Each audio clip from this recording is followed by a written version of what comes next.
আমি ব্র্যাক ইউনিভার্সিটি থেকে বা নর্থ সাউথ থেকে আমি পাশ করেছি। আমি ৳২০,০০,০০০ এক্সপেন্স করেছি। হুম। আমি এখন জব কেন ৳১,০০,০০০ পাবো না? বাজারে একটা কথা প্রচলিত আছে যে কথাটা যে চাকরি নাই, চাকরি নাই, কোথাও চাকরি নাই। কর্পোরেট প্রতিষ্ঠানগুলো বলছে ভালো দক্ষ লোক নাই।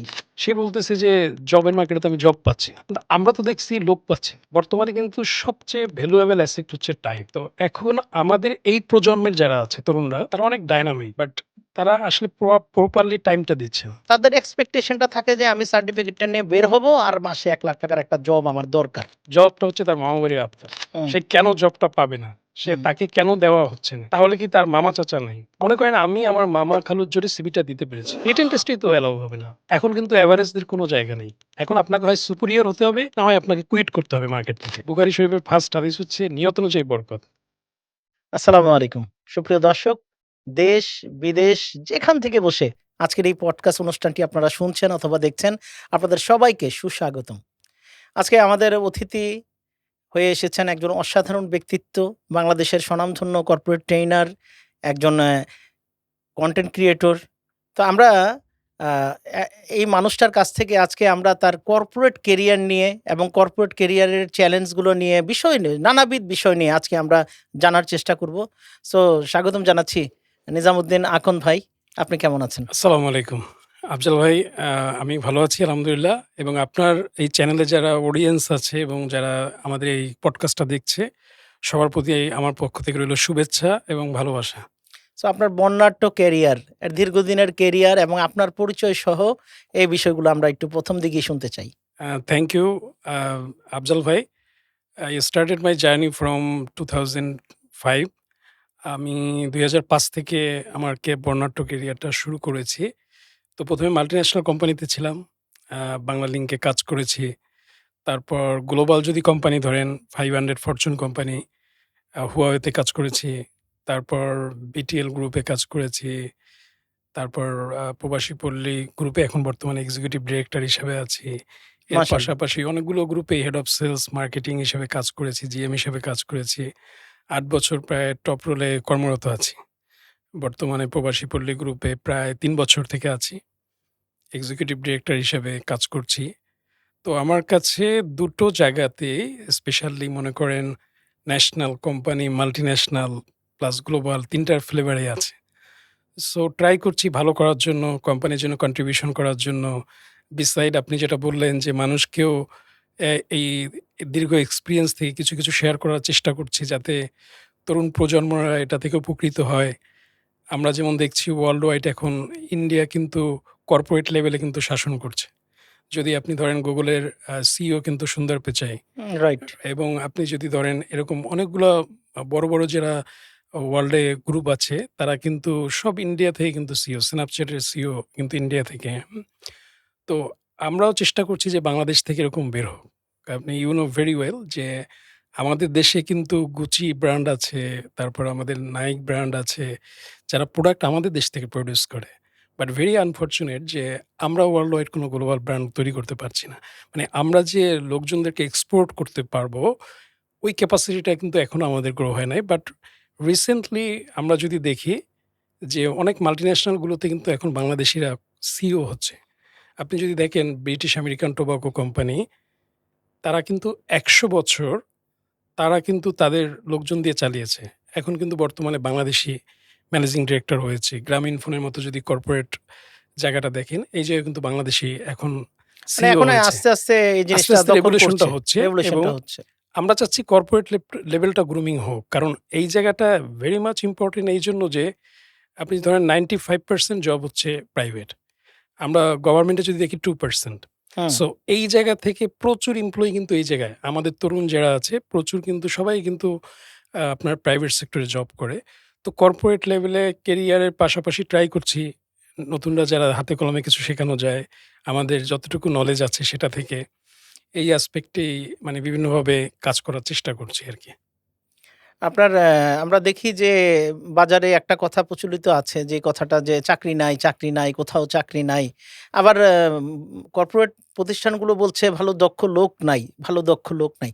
সো আপনি এই এই এই দৃষ্টিকোণ থেকে আপনার কাছে কি মনে হয় যে আমাদের আসলে দক্ষ লোক তৈরি হচ্ছে না? নাকি কর্পোরেট মানে কালচার বা কর্পোরেট জবগুলা করার মতো দেশি বা মাল্টিন্যাশনাল কোম্পানিগুলোতে কাজ করার জন্য যে পরিমাণ দক্ষতা বা ওই ধরনের দক্ষ শ্রমিক বা শ্রম বাজার তৈরি হচ্ছে না বাংলাদেশে?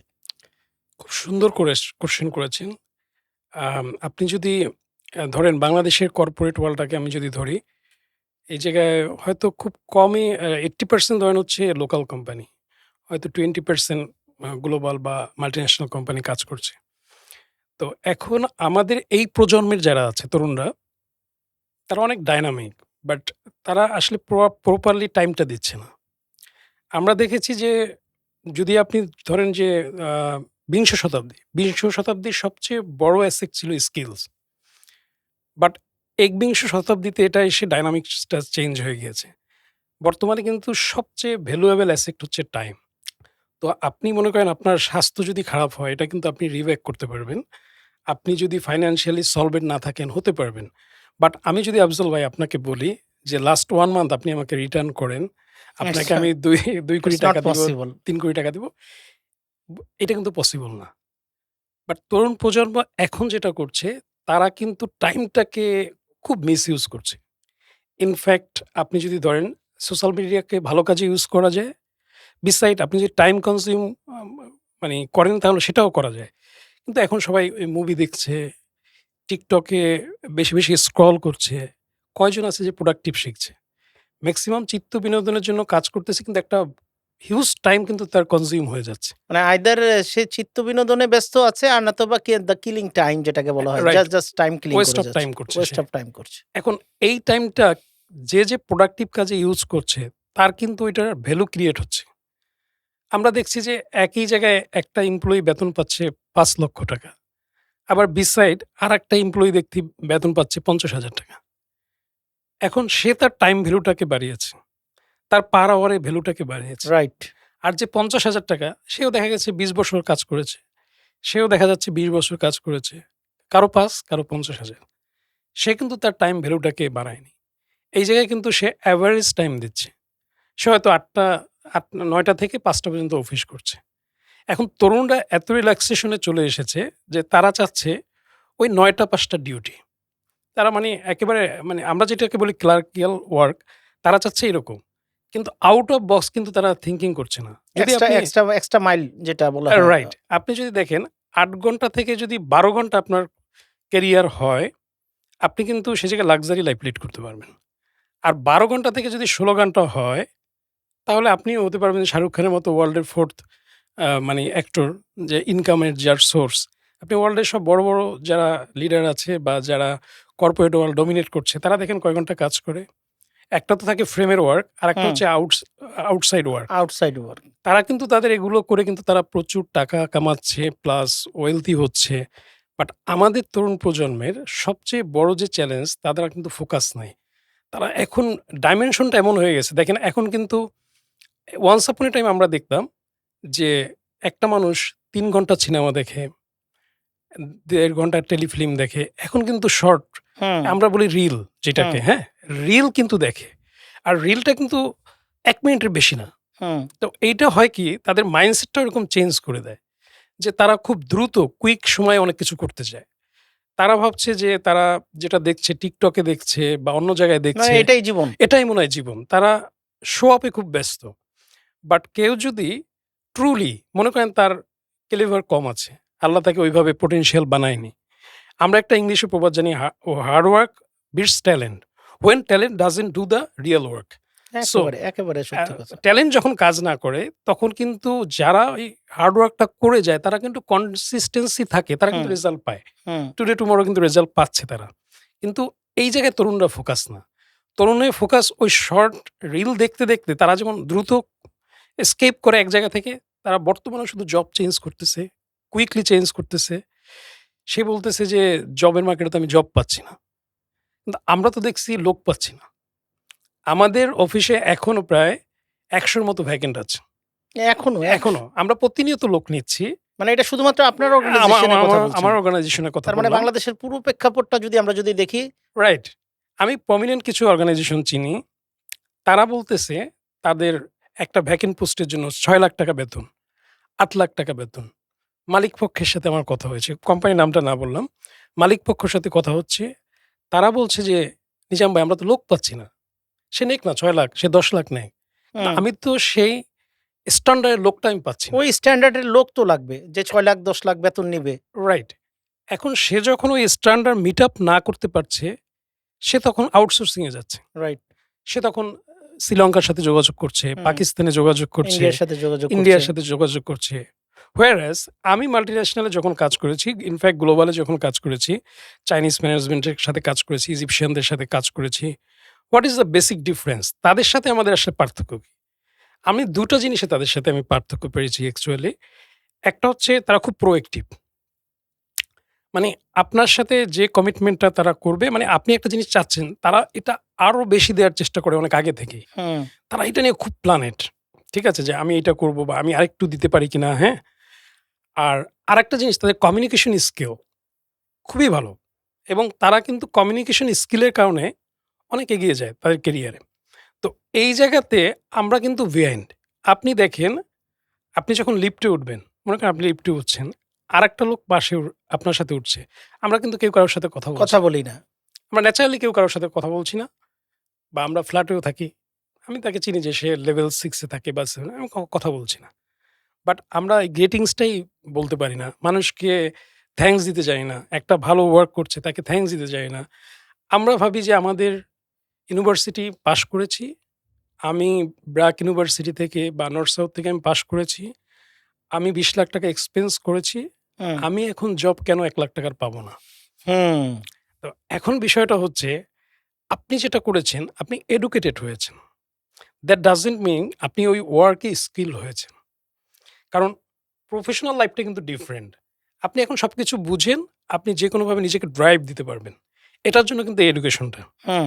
বাট আপনি যখন রিয়াল ফিল্ডে আসবেন, হুম। তখন কিন্তু ওই বইয়ের কথার সাথে রিয়াল ফিল্ডের কথা কিন্তু মিলবে না। মানে আমি যদি বলি যেমন পেশাদার যারা আছে আপনার সাথে একটু কথাটা রেখেই বলি প্লিজ। যে পেশাদার যারা আছে যেমন ডাক্তার পাশ করার পর তাকে ২ বছর ইন্টার্নি করতে হয়।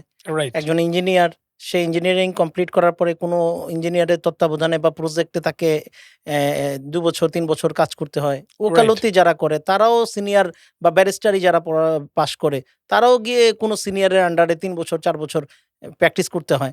বাট এই যে আমাদের ঢাকা ইউনিভার্সিটি থেকে পাশ করছে অথবা ব্র্যাক বা নর্থ সাউথ বা যারাই যেখান থেকে পাশ করছে তাদের এক্সপেকটেশনটা থাকে যে আমি সার্টিফিকেটটা নিয়ে বের হব আর মাসে ৳১,০০,০০০ একটা জব আমার দরকার। রাইট। একেবারে সুন্দর কথা বলেছেন আফজাল ভাই। তো আমি ইনফ্যাক্ট এই রিনাউন্ড আমি ইউনিভার্সিটিগুলোর নাম না বলি, আমি অনেকগুলো ইন্টারভিউ নিয়েছি। ইনফ্যাক্ট আমার লাস্ট ৮ বছরে যেহেতু টপ পজিশনে কাজ করেছি, প্রায় ৭ থেকে ৮,০০০ ইন্টারভিউ আমি সরাসরি এইচআর এর সাথে নিয়েছি। এদের মেন্টালিটি হচ্ছে জব তাকে দিতে হবে। জব যদি খারাপ ভাষায় বলি, স অনেকে হয়তো অডিয়েন্স রাগ করতে পারে। জবটা হচ্ছে তার মামাবাড়ির আবদার। হুম। সে কেন জবটা পাবে না? সে হুম। তাকে কেন দেওয়া হচ্ছে না? তাহলে কি তার মামা চাচা নাই?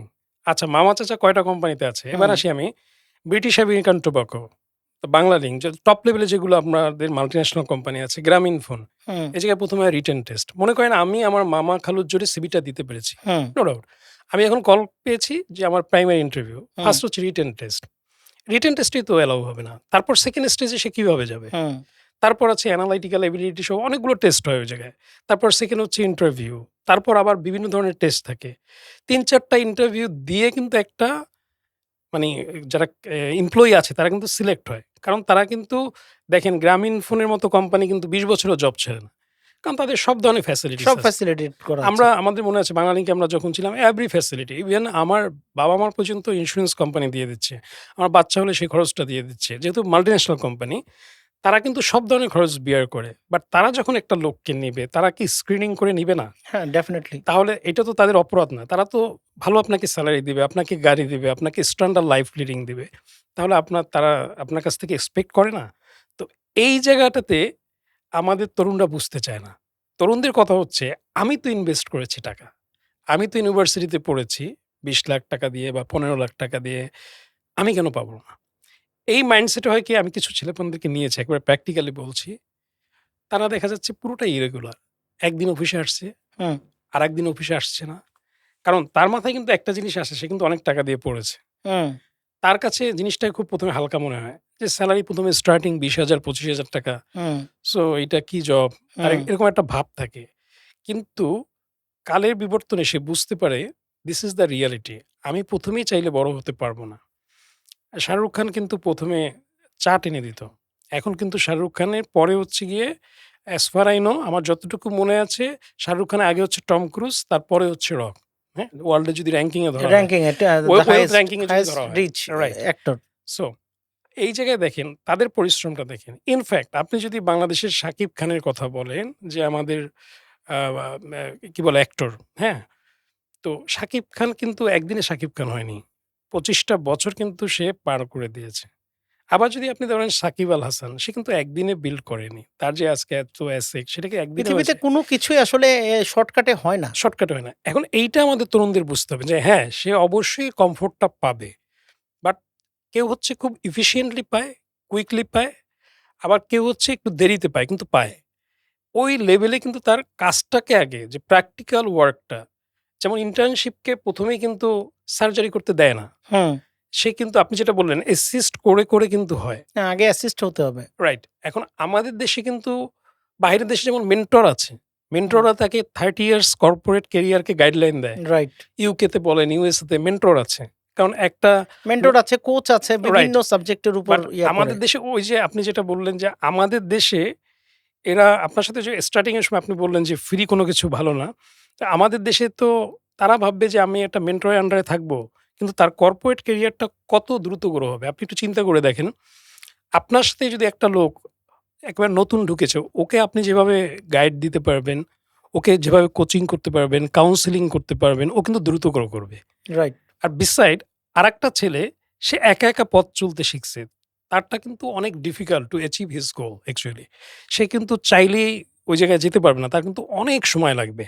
আর এখন কিন্তু খুব ফাস্ট ফরওয়ার্ড এভরিথিং। আপনি যদি ধরেন এআই খুব ফাস্ট ফরওয়ার্ডলি স্প্রেড আউট হয়ে যাচ্ছে। এখন কিন্তু এভারেজদের কোনো জায়গা নেই। এখন আপনাকে হয় সুপিরিয়র হতে হবে, না হয় আপনাকে কুইট করতে হবে মার্কেট থেকে। মানে এভারেজের কোনো এভারেজদের কোনো জায়গা জায়গা থাকবে না। নাই। একটা না, সময় হারিয়ে যাবে তারা। রাইট। আপনাকে কিন্তু এখন কম্পিট করা লাগতেছে এআই এর সাথে। হ্যাঁ? আপনার স্কিল, আপনার এক্সপার্টিস যদি মনে হয় যে না, এআই এর চেয়ে আপনি ভালো দিচ্ছেন তাহলে you are the perfect person. So আমাদের কিন্তু এই জায়গাতে স্কিলের কোনো অবকাশ নেই। তরুণদের আমি যেটা বলব, যারা আমাদের এই পডকাস্টটা দেখছে, তারা যদি লাইফটাকে চেঞ্জিং করতে চায়, তাদের প্র্যাকটিক্যাল ফিল্ডের যে স্কিলগুলো আছে, এগুলো তাদেরকে রপ্ত করতে হবে। দেন সে পোটেনশিয়াল পারসন হবে। আর চাকরির কিন্তু আমি রিয়ালি বলছি, কর্পোরেট ওয়ার্লড এ যদি যান, তারা কিন্তু পোটেনশিয়াল পারসন খুঁজছে, কিন্তু পাচ্ছে না। আর আমরা বলছি মামা চাচার জোর ছাড়া নাই। এটা একেবারে একটা মিথ। মানে এইটার আসলে কোনো ভালো ভ্যালিড কোম্পানি আমার কাছে মনে না, হয় না যে এই ধরনের কিছু। না কারণ মালিক তো পে করবে। মালিক পে করবে, কে মালিক কেন করবে? মনে করেন আপনি আপনার বাসার এসি নষ্ট হয়েছে, আপনি লোক ডেকেছেন, সে এসি ছাড়তে পারেনি। আপনি কি তাকে টাকা দিবেন? না। Very simple. মালিকও চাচ্ছে তার কোম্পানিতে যে লোকটাকে রাখবে সে আউটপুট দিচ্ছে কিনা। যদি সে আউটপুট দিতে পারে he will pay more. But এই জায়গাটাতেই আমাদের তরুণদেরকে আরো প্রফেশনাল হতে হবে। তাদেরকে স্কিল গ্রো করতে হবে। তাদের সময়টাকে ইউটিলাইজ করতে হবে। বিভিন্ন বিষয়ে প্রোডাক্টিভ নলেজ, বিভিন্ন বই পড়া, বিভিন্নভাবে তাদেরকে নিজেদেরকে এক্সপার্টাইজ হতে হবে। এখন কিন্তু সবকিছু ওপেন। Google কিন্তু এখন একবারে এভরিথিং ইস ওপেন। সো আপনি কিন্তু এই জায়গা থেকে ওপেন সোর্স থেকে আপনি নিজেকে ডেভেলপ করতে পারবেন। সো এই জায়গায় তরুণদের কাজ করতে হবে। তাহলে দেশে কিন্তু চাকরিরও অভাব নাই এবং তারা কিন্তু এখন কিন্তু বিভিন্ন কোম্পানিতে ভালো স্যালারির চাকরি হচ্ছে। খুব হ্যান্ডসাম অ্যামাউন্ট। অনেক জায়গায় ৬ ডিজিট আছে, ৭ ডিজিট আছে। আমরা আসলে জানি না, এক্সপেক্টও করি না। যে আমরা কখনো ভাবিও নাই। আমরা ভাবি যে এভারেজ লাইফ লিড। যে আমরা সবসময় ভাবি যে আমাদের যদি জবে এত টাকা হয়, আমি যদি একটা সার্টেন অ্যামাউন্ট টাকা পাই তাহলে আমি খুশি। যেমন নিয়ত ওরকম তো বরকত। রাইট। বুখারী শরীফের ফার্স্ট হাদিস হচ্ছে নিয়ত অনুযায়ী বরকত। আমাদের নিয়তটাই হচ্ছে এরকম। আমরা কখনো এক্সট্রাভ্যাগান্ট লাইফ লিড এর জন্য কখনো নিয়ত করিনি। তাহলে কারো সেলারি ওই জায়গায় 6 ডিজিট হইতো, কারো 7 ডিজিট হইতো। এইটা আমাদের মাথার মধ্যেই আসে না। আমাদের শুধু মাথার মধ্যে আসে যে আমি এত টাকা ইনভেস্ট করছি আমাকে জব দেওয়া হচ্ছে না কেন? একটা হচ্ছে বেঁচে থাকার জন্য কাজ করা, আরেকটা হচ্ছে স্বপ্ন পূরণের জন্য কাজ করা। রাইট, তো একটা হচ্ছে জীবিকা নির্বাহের জন্য অর্থাৎ কোনো রকমে বেঁচে থাকার জন্য কাজ করা। আরেকটা হচ্ছে স্বপ্ন পূরণ। আমি আমার লাইফটাকে মানে সাজাবো। সাজাবো। সো আমাদের ছেলেপেলেদের ভেতরে এই ধরনের একটা ইয়ে আছে। তো একটা জিনিস আমি যদি বলি, আপনি তো সেলসও অনেক বছর, দীর্ঘ রাইট, অনেক বছর আপনি কাজ করেছেন। আমাদের দেশের তরুণ প্রজন্মের মধ্যে যারা চাকরিতে আসতে চায়, আমি কিছুদিন আগে একজনের সাথে কথা হয়েছে। সে বলতেছে, "স্যার আমার ফ্যামিলি ক্রাইসিস বা আমি বিবিএ কমপ্লিট করেছি। এখন আমি এমবিএ করছি জাহাঙ্গীরনগরে। তো আমার একটা চাকরি দরকার। আমি একটু আমার ফ্যামিলিকে হেল্প করতে চাই।" তো আমি বলেছি যে, "তুমি আসো সেলসে আমাদের সাথে কাজ করো।" মানে সেলস শোনার পরেই তার আগ্রহ 80% 90% নাই হয়ে গেছে। অর্থাৎ বাট আল্টিমেটলি ভাবে আমি যেহেতু সেলসের কাজ করি বা করেছি, আমি মার্কেটিংয়েও ছিলাম। মার্কেটিং ডিপার্টমেন্ট দেখেছি, সেলস দেখেছি। সো আমার কাছে মনে হয় সবচেয়ে মজার সাবজেক্টটাই হচ্ছে সেলস অ্যান্ড মার্কেটিং। সো এখানে রাইট। এই তরুণ প্রজন্মগুলা চায় ডেস্ক জব। অর্থাৎ বসে, বসে কম্পিউটার নাড়বে আর এক্সাক্টলি। কেউ তাদেরকে টাকা দিবে মাস শেষে হ্যান্ডসাম অ্যামাউন্ট দিবে। সো আপনারা এই সেলসের ব্যাপারে আপনার কি অভিজ্ঞতা আছে এবং তরুণদের জন্য এই সেলসের ব্যাপারে কি বলবেন? ধন্যবাদ। একেবারে যুব উপযোগী একটা কোয়েশ্চেন করেছেন আফজাল ভাই। আমরা যাদের ইন্টারভিউ নেই, মেক্সিমাম বলে যে, "স্যার আমাকে একটা ডেস্ক জব দেয়া যায় কিনা?" তো আমি বললাম, "ডেস্ক জব দেয়া যাবে। No issues." এখন জ্যাক মা একটা কথা বলত যে, জ্যাক মা বলত, "একটা বানরকে তুমি যদি একটা কলা দাও আর একটা $১০০ দাও, তাহলে বানর কিন্তু কলাটা নিবে। বাট $১০০ টা নিবে না। ও কিন্তু জানে না যে $১০০ দিয়ে কতগুলো কলা কেনা যায়।" তা আমাদের তরুণদের অবস্থা হচ্ছে যে তারা সবাই ডেস্ক জব করতে চায়। তো ডেস্ক জব হাইয়েস্ট সেলারি হবে ৳৫০,০০০-৬০,০০০। তাও কখন ১০-১৫ বছর চাকরি করার পরে। রাইট। আর সেলসে যদি জব করে, আপনি যদি ধরেন বাংলাদেশের অ্যাসপেক্ট এ আমি বলি, যেহেতু সবার বুঝতে সুবিধা হবে। গ্রামীণফোনের সিইও সে কিন্তু টেরিটরি ম্যানেজার থেকে তার জব স্টার্ট করেছে। এখন আপনি চিন্তা করেন সে কত টাকা বেতন পায়, ওটাগুলো আমরা না বললাম। ব্রিটিশ আমেরিকান টোবাকোর যে ম্যানেজিং ডিরেক্টর, সেও কিন্তু একেবারে ভেরি বিগিনিং টেরিটরি ম্যানেজার থেকে কাজ শুরু করেছে। এখন কিন্তু সে কোম্পানির সিইও। প্রিভিয়াস রবির যে প্রিভিয়াস সিইও ছিল বাংলাদেশী মাহতাব ভাই, সেও কিন্তু একেবারে ফ্রম ভেরি বিগিনিং সে কিন্তু টেরিটরি ম্যানেজার থেকে কাজ শুরু করেছে। মানে সবাই কিন্তু সেলস প্রফেশন থেকে। ওয়ার্লডে যদি বড়, বড় উদ্যোক্তাদের ধরেন, আমি যদি জ্যাকমার কথা বলি, সে কিন্তু সেলসম্যান।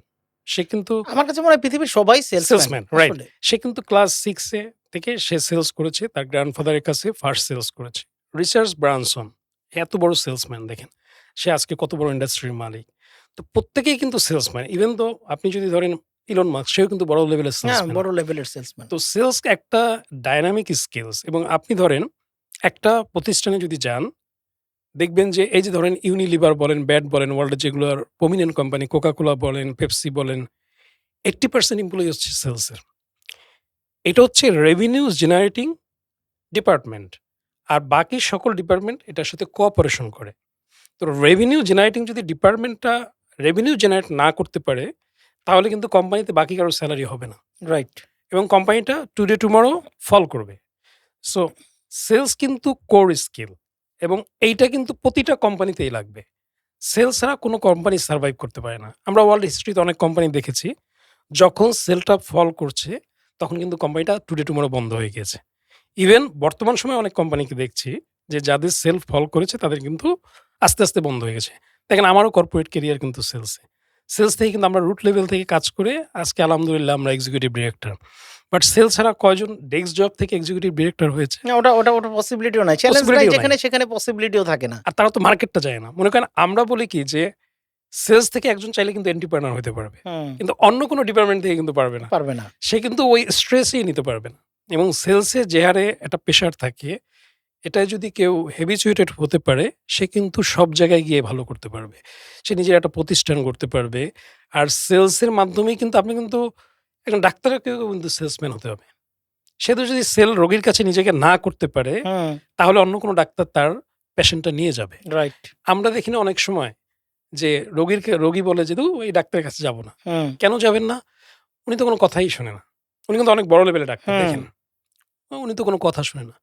উনি গেলে আমাকে ফিরিয়ে দেয়। বাট এই যে পাশের ডাক্তার, উনার কাছে গেলে আমাকে ১০ মিনিট দেখে, আমার সাথে কথা বলে, এটাই কিন্তু সেল। এটাই সেল, এটাই সেল। এটা কিন্তু সেল করেছে। এখন দেখেন আফ্রিকার অনেক মানে কান্ট্রি তারাও কিন্তু নিজেদেরকে সেল করতে পারছে না। কেন সেল করতে পারছে না? বাট সম্পদে সমৃদ্ধ আছে। সম্পদে সমৃদ্ধ। তারা কিন্তু ওয়ার্ল্ডকে প্রেজেন্ট করতে পারতেছে না। ডিউ টু দ্যাট রিজন তারা কিন্তু ভালো একটা কান্ট্রিতে পরিণত হতে পারছে না। রাইট। বাট ওয়ার্ল্ডে যারা বিভিন্ন জায়গায় নিজেদেরকে সেল করতে পারে, তারা কিন্তু আস্তে, আস্তে বড় কান্ট্রি হয়ে যায়। দেখেন মালয়েশিয়ার মতো জায়গা, হ্যাঁ? ওরা কোথায় চলে গেছে নিজেদেরকে সেল করে। তারপর আপনি যদি সংযুক্ত আরব আমিরাত ধরেন, কোথায় চলে গেছে এরা? বিসাইড কিন্তু অনেকগুলো কান্ট্রি আছে, তারা কিন্তু সেল করতে পারেনি। সো সেল একটা ইউনিভার্সাল স্কিল এবং এই জায়গায় আপনার লাগবেই। কারণ সেল ছাড়া কোনো কিছুই হয় না। পৃথিবীতে কোনো কিছুই সাধন হয় না সেল ছাড়া। সো সেলটা আমি বলব যে কোর জব এবং তরুণদের উচিত এই জায়গাটায় প্র্যাকটিস করা, জানা এবং সেলসের মাধ্যমে তার জবে কিন্তু ৬ ডিজিট না ৭ ডিজিট ইনকাম করা সম্ভব।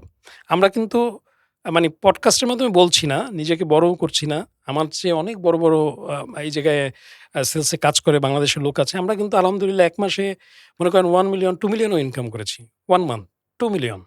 এটা কিন্তু সেলস এটা ছাড়া সেল ছাড়া কোনোদিনও সেলস সম্ভব কারণ না। এটা ইনসেন্টিভ। এটা যে আমার সেলারি এটা না। আমি এটা হুম। বলছি না। বাট এটা কিন্তু ইনকাম করা সম্ভব। এটা আপনার কোন জবে আপনি পাবেন? এবং সেলসে যারা কাজ করে তারা কিন্তু অনেকেই দেখা যায় নিজে কোম্পানি খুলে ফেলছে। অনেকে দেখা যায় যে খুব অল্প বয়সে বড় পজিশনে চলে গিয়ে তার পুরো স্বপ্নটাকে সে সাজিয়ে নিয়েছে। সো আমি মনে করি যে sales is the best job এবং most dynamic job in all over the world, not only in Bangladesh. মানে তরুণ প্রজন্মদেরকে আসলে চ্যালেঞ্জিং ইয়াতে রাইট, আসা উচিত। রাইট, কমফোর্ট কখনো সাকসেস দেয় না। রাইট। সো সাকসেসের জন্য আনকমফোর্টেবল হলেও চ্যালেঞ্জিং একটা পেশা হচ্ছে সেলস। সো এটাতে আসতে পারলে সে নিজেকে সমৃদ্ধ করতে পারবে। এখানে শেখার অনেক কিছু আছে। নিজে রাইট। শিখে নিজে আপগ্রেড করতে পারবে। আমি একটা উদাহরণ বলি। যেটা হচ্ছে আফজাল ভাই, আমাদের সাথে আপনি যেটা বললেন অ্যাডমিন কলিগ এখনো আছে। যারা আগের অর্গানাইজেশনে আছে। তো আমরা যখন ১ম এ সেলসে কাজ করি, তখন তো আমরা রুট লেভেলে কাজ করতাম। মনে করেন একেবারে থানা লেভেলে চলে যেতাম, গ্রামে যেতাম, ফেরি পার হতাম। বিভিন্ন দূর জায়গায় আমার প্রোডাক্টটা পৌঁছেছে কিনা বা রিটেল শপে আমার প্রোডাক্টটা আছে কিনা বা পোস্টার বান্টিং এগুলো লাগানো আছে কিনা এগুলো দেখতে যেতাম। অ্যাডমিনরা তো তখন এসির মধ্যে থাকতো। তা আমাদের আলহামদুলিল্লাহ যখন ৮ বা ১০ বছর হয়েছে তখনই আমরা গাড়ি পেয়ে গেছি কোম্পানি থেকে। অ্যাডমিনরা এগুলো দেখতেছে। হুম, এরপর আস্তে, আস্তে দেখে যেই কোম্পানিতে যাই সেই কোম্পানি থেকে গাড়ি দিচ্ছে, হুম। এইটা দিচ্ছে, এই ফ্যাসিলিটি তখন তারা বলে আমরা ভুল করেছি। একবারে রিয়াল স্টোরি মানে বললাম। এটা after 10 years, after after 10 8 years years, after a 5 years A realisation হচ্ছে ভুল করেছি। ভুল করেছি এবং তারা বলছে যে, "নিজাম ভাই আপনারা তো কোথায় চলে গেছেন? আমরা কোথায় আছি? আমরা তো আর নিজেদেরকে আপগ্রেড করতে পারি নাই।" তো আমরা তখন আমি মানে হেসে, হেসে বলতেছিলাম যে, "দেখেন আমরা কিন্তু একটা সময় রোদে নিজেদেরকে পুড়েছি। এখন কিন্তু আর রোদে আমাদের পোড়ানো লাগে না। এখন কিন্তু আমরা এসিতেই বসি।" ঠিক আছে? সো সেলসে যারা আসতে চায় ১ম জীবনটা রোদেই পুড়তে হবে। Very simple. ১ম জীবনটা সে রোদে পুড়বে। পরবর্তী তার জীবন যেটা আসবে এটা খুব ডিলাইটফুল একটা লাইফ হবে এবং সে যেরকম চায় তার জীবনটাকে ওইভাবে সাজাতে পারবে। তার স্বপ্ন যেরকম, সে যদি চায় ঢাকার শহরে একটা বাড়ি করবে সেটা সম্ভব। সে যদি চায় একটা ফ্ল্যাট কিনবে সেটা সম্ভব। সে যদি চায় বছর, বছর গাড়ির মডেল চেঞ্জ করবে সেটা সম্ভব। হ্যাঁ, তবে সুপিরিয়র লেভেলের সেলস জানতে হবে। এটা কিন্তু নরমাল সেলস পারসনরা পারবে না। But Superior. সুপিরিয়র লেভেলে এবং সেটা জানলে কিন্তু ওই ডায়নামিক্সটা যদি সে মার্কেটে থেকে শেখে, সে কিন্তু ক্যারিয়ারে অনেক বড় হতে পারবে। No doubt. একটা জায়গাতে যেই সমস্যাগুলো আমরা লক্ষ্য করি আ সেটা হচ্ছে যে অনেকে ভালো কর্পোরেট কিছু পলিটিক্স এর শিকার হয়। এটা প্রত্যেকটা আমিও যখন আমি আগের যে অর্গানাইজেশন গুলো ছিল ওখানেও প্রচুর পলিটিক্স দেখেছি। হ্যাঁ? সো এখানে কিছু ব্যাড প্র্যাকটিস ও হয়ে যায় আফটার এই পলিটিক্স এর কারণে। সো আপনারা এই পলিটিক্স নিয়ে কর্পোরেট পলিটিক্স নিয়ে যদি আপনার আ কি ধরনের অভিজ্ঞতা বা ইয়া আছে একটু যদি বলতেন? কেন অ্যা এটার কারণে কিন্তু অনেকে কিন্তু দক্ষতা থাকার পরও, যোগ্যতা থাকার পরও খুব বেশি প্রমোশন বা ইয়া হচ্ছে না। রাইট। সুন্দর কোয়েশ্চেন করেছেন আফজাল ভাই। কর্পোরেট পলিটিক্সটা আমি বলব একটা ভাইরাস। এই ভাইরাসের কারণে অনেক মেধাবীদের কেরিয়ার নষ্ট হয়ে যাচ্ছে। এবং এই ভাইরাসের মেক্সিমাম সাফারাররা হচ্ছে যারা একটু ইন্ট্রোভার্ট থাকে এবং পোটেনশিয়াল মনে করেন একজন এমপ্লয়ি। সে শুধু কাজ নিয়ে ব্যস্ত। হুম, সে চায় যে সে কাজের মাধ্যমে ফুটে উঠবে। হুম, কিন্তু সমস্যা হয় যখন আপনি একটা অর্গানাইজেশনে কাজ করবেন, এই যে দুষ্ট প্রকৃতির কিছু লোকজন থাকে এবং সিনিয়ররাও থাকে। হুম, তো যখন দেখে ও ভালো করতেছে, আপনি ভালো করে জানেন বাংলাদেশের জাতীয় খেলা কিন্তু হাডুডু। আমি হুম, প্রায়ই বলি। যে ভালো করে রুল হচ্ছে ওকে টেনে ধরো। হুম। যে ভালো করবে ওকে টেনে ধরতেই হবে। মানে এটা ওকে থামাও, আগে ওকে ওকে ওকে থামাও। ওকে থামাও। যখন একটা এমপ্লয়ি ভালো করে তখন দুষ্ট প্রকৃতির যে লোকগুলো থাকে তারা বুঝতে থাকে যে ও আমাকে ছাপিয়ে যাবে। তাহলে ওকে আমাকে ১ম এ ডাউন করতে হবে, আমাকে উঠতে হবে। এই ওর বিরুদ্ধে কিন্তু পলিটিক্সটা শুরু হয়ে যায়। এই পলিটিক্সটা যখন শুরু হয় তখন দেখা যায় বস প্রেজেন্টেশন ওকে দিয়ে করিয়েছে। বাট প্রেজেন্টেশনটা প্রেজেন্ট করছে আরেকজন, যার সাথে বসের সম্পর্ক ভালো। ও কিন্তু পুরোটা করে দিয়েছে। প্রেজেন্টেশনটা পুরো পাওয়ার পয়েন্ট হুম, স্লাইডটাও রেডি করে দিয়েছে। হুম। সবকিছু করে দিয়েছে। কিন্তু প্রেজেন্টেশন করছে বসের যে ফেভারিট লোক আছে সে। সে ক্রেডিটটা এখন নিচ্ছে সে। ক্রেডিটটা নিচ্ছে সে। আবার দেখা যায় ইনোভেটিভ কিছু করেছে। বস সেটাকে পাস করে দিল আরেকজনের কাছে। বলল, "তুমিও করতে পারো এটা।" তার হুম, যারা পছন্দের লোক আছে। হুম। ওনরা ওটা করে পরে হাততালি পায় কিন্তু ওই যারা আ এটা জানতো মানে না তারা। তোষামোদে রাইট। যারা আছে আর বা এই যারা শ্রেণীটা কি করে আফজাল ভাই? এই শ্রেণীটা করে কি? বসকে বিভিন্ন সময় গিফট দেয়, খাওয়া-দাওয়া করায়। কারণ তারা তো জানে যে এই অপটিমাম লেভেলে তারা যেতে পারবে না। চাটুকারিতাও হ্যাঁ, আছে। চাটুকারিতা রাইট। তখন বস আবার কনভিন্সড হয় যে এ আমাকে এত ভালোবাসে বা এত হুম, কিছু করে, আমার জন্য এটা করে দেয়, ওটা করে দেয়, এক্সট্রা ওয়ার্ক করে। এক্সট্রা ওয়ার্ক করে। মানে এই যে কিন্তু মেইন এটা হচ্ছে সম্পর্ক। বসের সাথে যার সম্পর্কগুলো ভালো থাকে, হুম, তারা সেফ থাকে কর্পোরেট পলিটিক্স থেকে। হুম, কারণ বস হচ্ছে দ্য রুলার। হুম। সে যেগুলো করে, কিন্তু যারা ভালো পারফর্মার, যারা মনে করেন একটু ইন্ট্রোভার্ট বা সাইলেন্ট ওয়ার্কার, তারা কিন্তু কোম্পানির জন্য ভালো পটেনশিয়াল রিসোর্সেস। বাট বসের সাথে ওই যেহেতু ইন্ট্রোভার্ট, একটু সম্পর্কটা সে ওইভাবে বিল্ড করতে পারে না বা একটু পিছনে থাকে সে। হুম।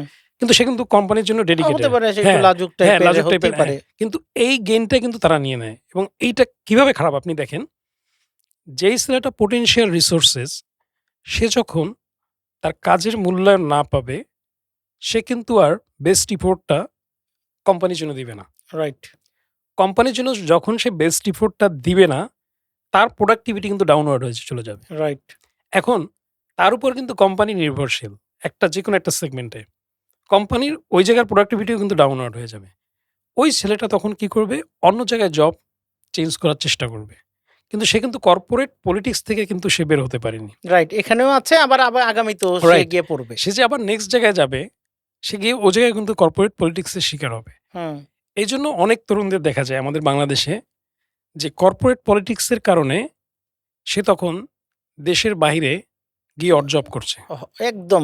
আমি কিছুদিন আগে একটা কথা মাঝখানে বলি যে আমি স্কয়ার ফার্মাসিউটিক্যালে একজন ছিল পরিচিত আমার। সে প্রায় ১.৫ লাখ ২ লাখ টাকা বেতনও পেত। আ এবং ভালো অবস্থানে ছিল। তারপরও সে তার ফ্যামিলি নিয়ে লন্ডনে গিয়ে এখন অড জব করছে। অড জব করছে। অথচ দেখেন এই যে রিসোর্স গুলো তখন এক্সপোর্টিং হয়ে যাচ্ছে আমাদের দেশ থেকে। হুম, ভালো মানুষগুলা ভালো দক্ষ মানুষগুলো মানুষগুলা যখন চলে তার যাচ্ছে। মূল্যায়ন না পাবে, সে কিন্তু চলে যাবে। এখন এইটা তো মনে করেন যখন চলে যাচ্ছে, জায়গাটা তো ভ্যাকুয়াম মানে খালি হয়ে খালি যাচ্ছে। হয়ে যাচ্ছে। এখন তখন কিন্তু এমপ্লয়ি সংকট তৈরি হচ্ছে এবং কোম্পানির প্রোডাক্টিভিটি ডাউনওয়ার্ড হচ্ছে। কোম্পানি কিন্তু লং রানে একটা ভালো লোককে পাচ্ছে না। হুম, তখনই কিন্তু কোম্পানি চিন্তা করে আমি বাহির থেকে আউটসোর্সিং করব। হুম। এটা কিন্তু লং রানে কিন্তু কোম্পানি ইফেক্টেড। রাইট। সে কিন্তু ভালো লোকগুলো পাচ্ছে না। যারা নট অনলি তোষামোদকারী। কোম্পানি ইফেক্টেড বা আমাদের দেশও তো right, affected. Because right, of after সে তো আউটসোর্সিং করছে। তো রাইট। তখন তো এটা আমাদের দেশ ক্ষতিগ্রস্ত হচ্ছে। আপনি দেখেন বুয়েটের কয়টা ছেলেমেয়েকে আপনি দেশে পাবেন? খুব হাতে গোনা কয়েকজন। মেক্সিমাম কিন্তু তারা বাইরে চলে যাচ্ছে। হয় আমাদের এই বুয়েট থেকেই অনেকে Facebook এ চাকরি করতেছে, Google হুম, এ চাকরি হ্যাঁ, করতেছে। এখন ওই জায়গায় যে ওয়ার্কিং এনভায়রনমেন্ট, ওই জায়গায় যে তার সেলারি, তাহলে সে কেন দেশকে টাইম দিবে? মানে সে তার পার্সোনাল গেইনটা কিন্তু দেখে। আবার দেশের যে কর্পোরেট কালচারটা, সেটার সাথে সে অ্যাডপশন করতে পারছে না। সো এটার ভিকটিম কিন্তু আমি নিজেও আছি। হ্যাঁ, আমার এমন একটা এনভায়রনমেন্ট ছিল, আমি কোম্পানিটার নাম বললাম না। মানে লং আপনার টাইম আপনার লাইফের এক্সপেরিয়েন্সটাও হ্যাঁ, আমরা হ্যাঁ, শুনতে হ্যাঁ। চাচ্ছি। লং টাইম মনে করেন 7 years I was the top performer in my region actually. At that moment, I got the best regional award. Beside also, I got the national award.